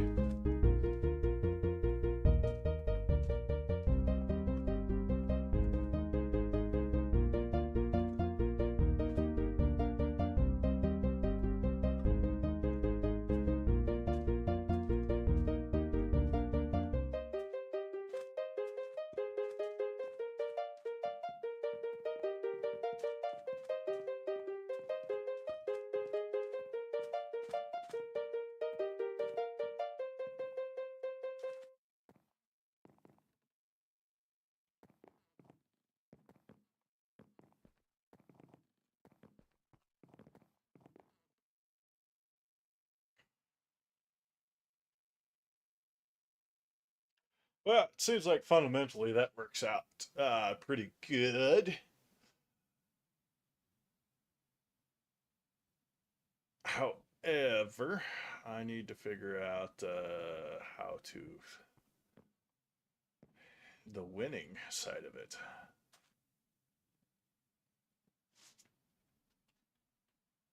Hmm.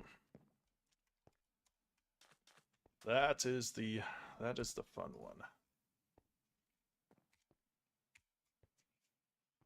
All right, so in blackjack, we have what we call the exit.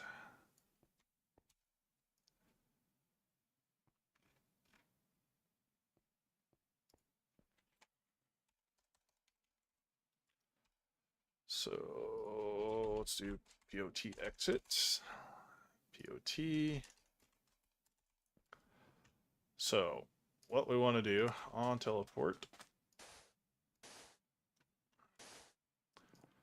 just to do a little bit of background maintenance here.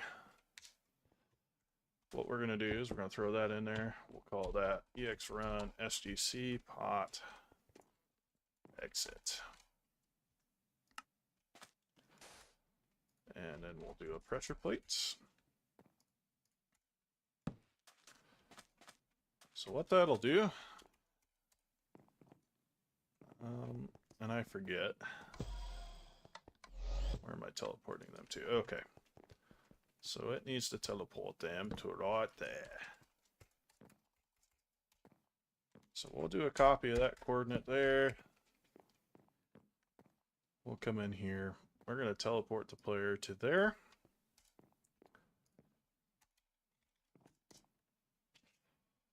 And then we're going to make the player look right here.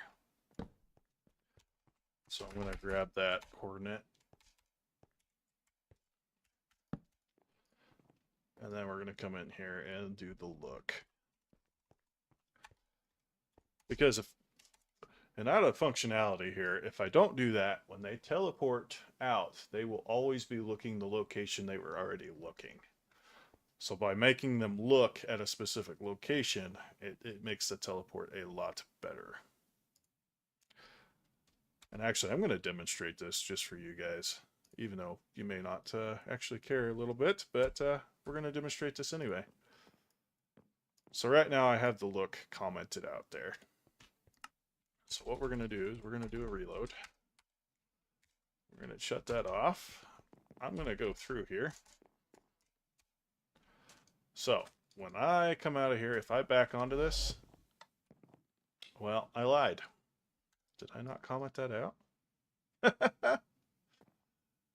That's funny. Interesting. I don't remember if I commented it out before I moved it or not.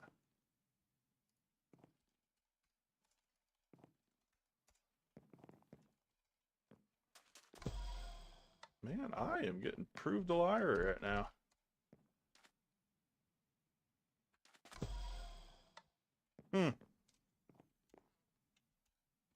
Well, anyway. We're going to leave that in there.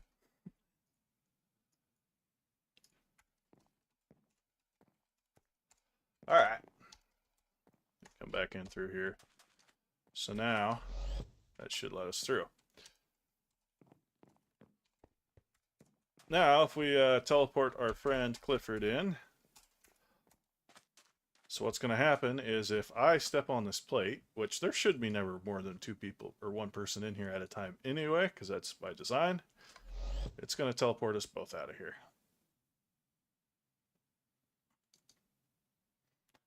Perfect design. All right. The other thing I need to check. So again, we're going to use Blackjack 6. We have this Blackjack 6 enter here. We're going to steal that whole thing. So, we're going to enter that there. We're going to rename that to the pottery. So right here on the front line,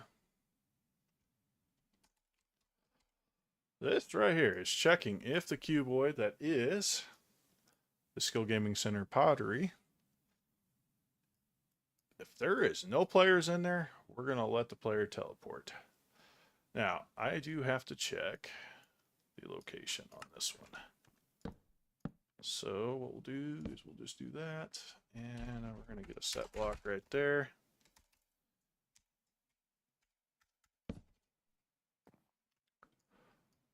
We're going to come back in here. We'll paste that in there.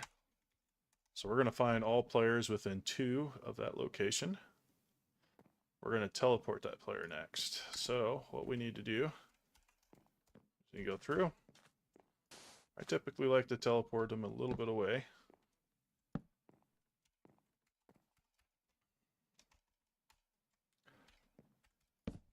So let's do that. Do a teleport there.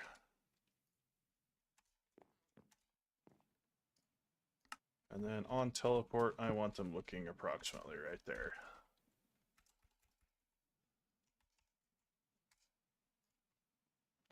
So we're going to make them, again, look in a specific location.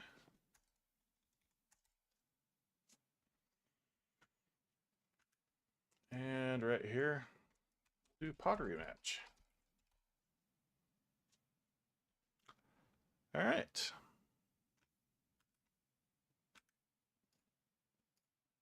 We'll save that. I'm going to move that over to the server in the background. We're going to do a reload. And we'll leave that there for congruency's sake. We'll do it through. We're going to do an EX run SGC pottery and enter.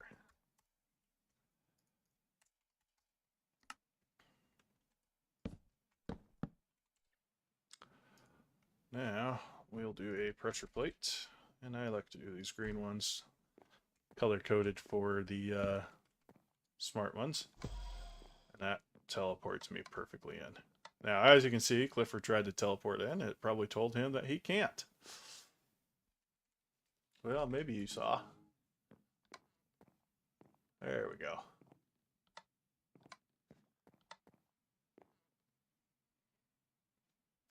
So now, he was to enter. Teleports him in. Interestingly enough, it is not displaying. Let me look at the code for that one. So I did not copy that up to there.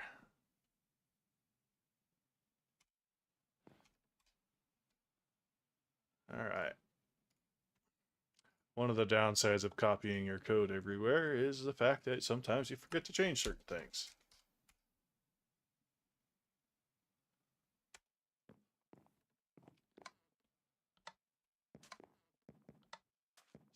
Sorry, pottery match is already occupied. Now, one of the things that I've been trying to do when I do this stuff is get stuff out of chat. So I have this whole narrate command right here.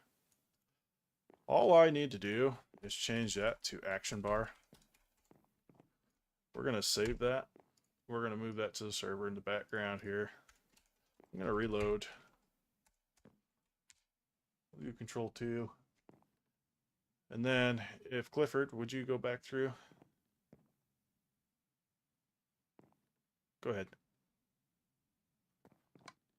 Okay. And now it shows up as a action bar.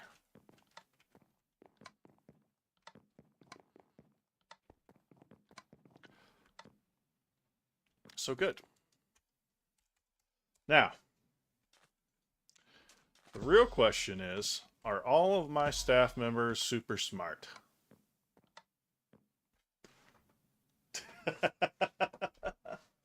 I would like to hear chat's discretion on this one. Are all of my staff members super smart?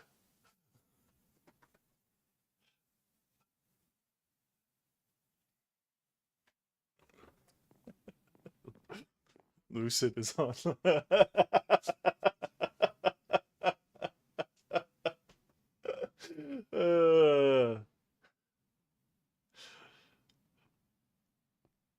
Classified. Oh, Philip, I'm giving you permission one time.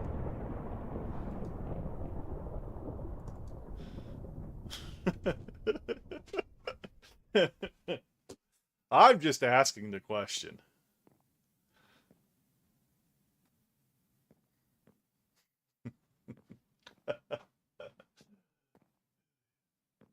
I dare say chat is smart because I'm not saying anything.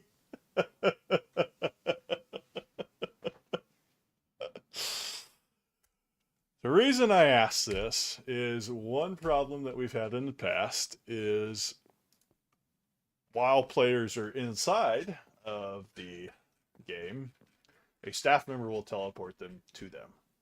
Now, a lot of the stuff inside this code looks at the player and the only player that's within a range or a player that's inside of it. So I want to prevent any other player from ever getting inside of here, regardless of the situation. So to do that, we are going to open up the daily spin. Not daily rule, where is it? Daily spin. And I am going to steal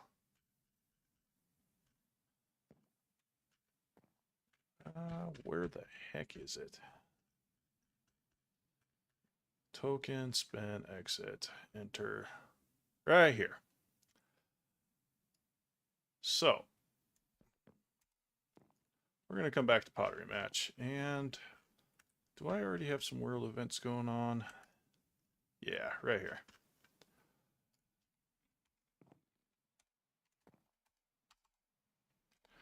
So, what we'll do, we'll do that. After player enters SGC daily spin. Well, no, we want that to be a pot. So,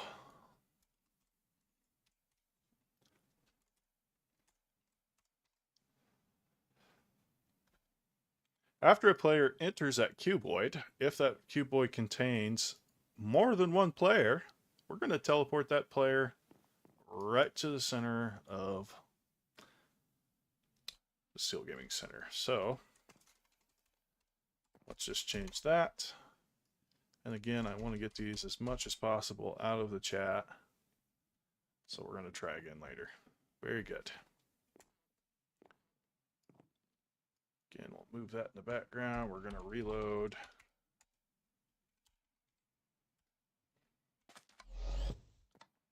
Now, if Clifford goes in there,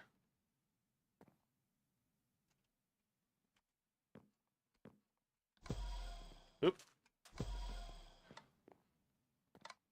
Okay, so now, Me as a staff member, if I'm like, oh, I'm going to teleport to Clifford, wherever he might be in the world. Oops, that was the incorrect way.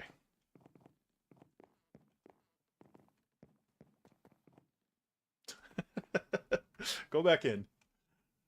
Let's shut that back off. Go ahead. Go ahead. Go ahead. Now I just need to do Clifford. So, well, Pooey.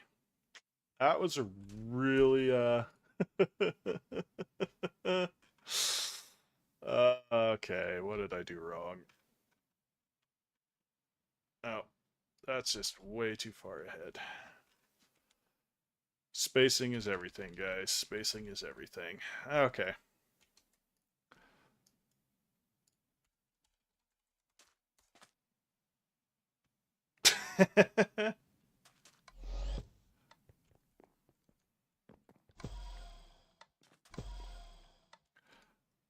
All right. One more time, Clifford. Go ahead.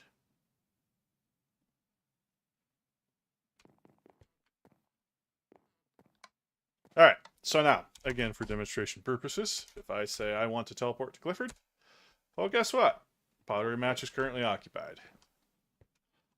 So now, even as a staff member, I can't accidentally teleport to Clifford because he is inside that machine screwing his game up for him. So, there we go.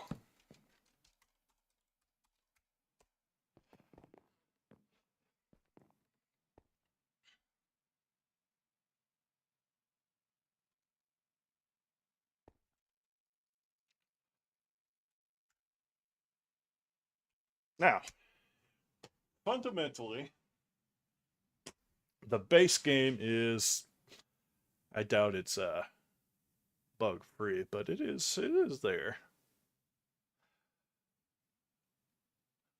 So the question I have to ask now is, how do we want this game to work? As far as rewarding the player and being a small challenge for the player. My initial thought when I was going through this was, well, I was going to count the amount of turns it took. So fundamentally, there's 10 matches to be made here. There's 21 total cards, and you can turn over 20 of them to match with each other in a minimum of 10 turns. Now, if you manage to do this in 10 turns, I will give you a good pat on the back. The black. Big pat on the back.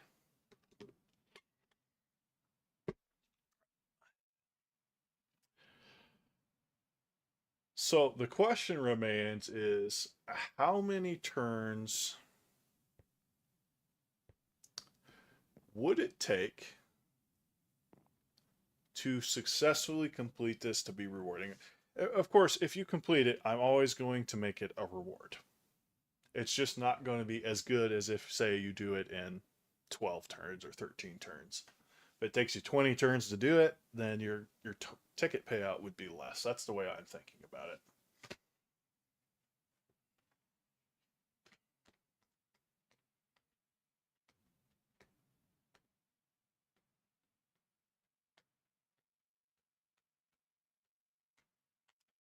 Now, see, like, the thing about making it a special item is you're just adding a layer of complexity that just doesn't need to be there.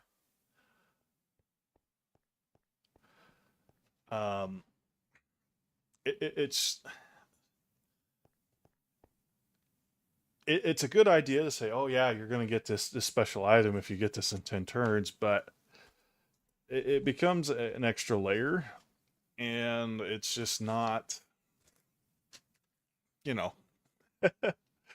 like like I said, it's some people may value the item you get, some people may not. It's just one of those things. So I would say I would rather do a high payout of tickets and have that item readily available in the shop for them.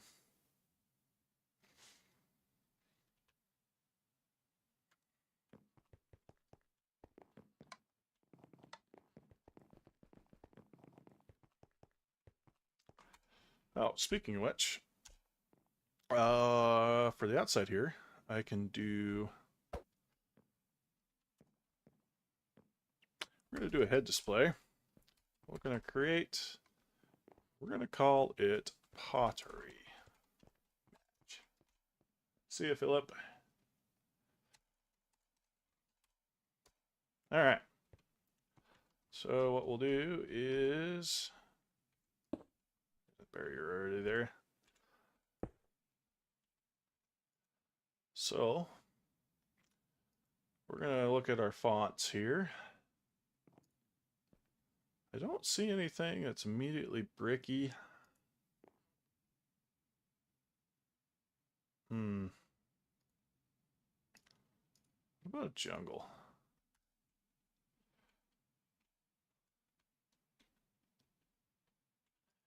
And then what we'll do is we'll do a placement. And actually, I'm going to get to where I can barely see it here. What I'm looking at right here is just right on the right hand side. There's a chain link right here. So I'm going to offset that. And then you can see the chain link just barely popped up over it. So we'll pop that up just one more. So now it looks like the chain link's just barely embedded into it.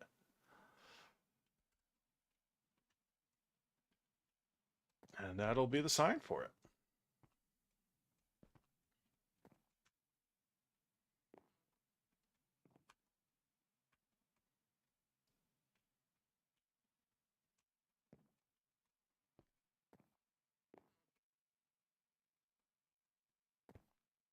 Okay. Well, that being said, I think this would be a good place for me to call it while I brainstorm some ideas to for the winning side of it. So, I appreciate you all spending the time and joining our stream today. I will be back later tonight. I plan on playing some more Foundry later tonight. Pinka. That'll probably be around, I would say, 9 CST, maybe 10 CST after I eat some supper and get a few things done for tonight. But again, thank you all for joining me for this 4-hour stream. Appreciate it. Thank you for supporting Spinalcraft, and we will see you out there.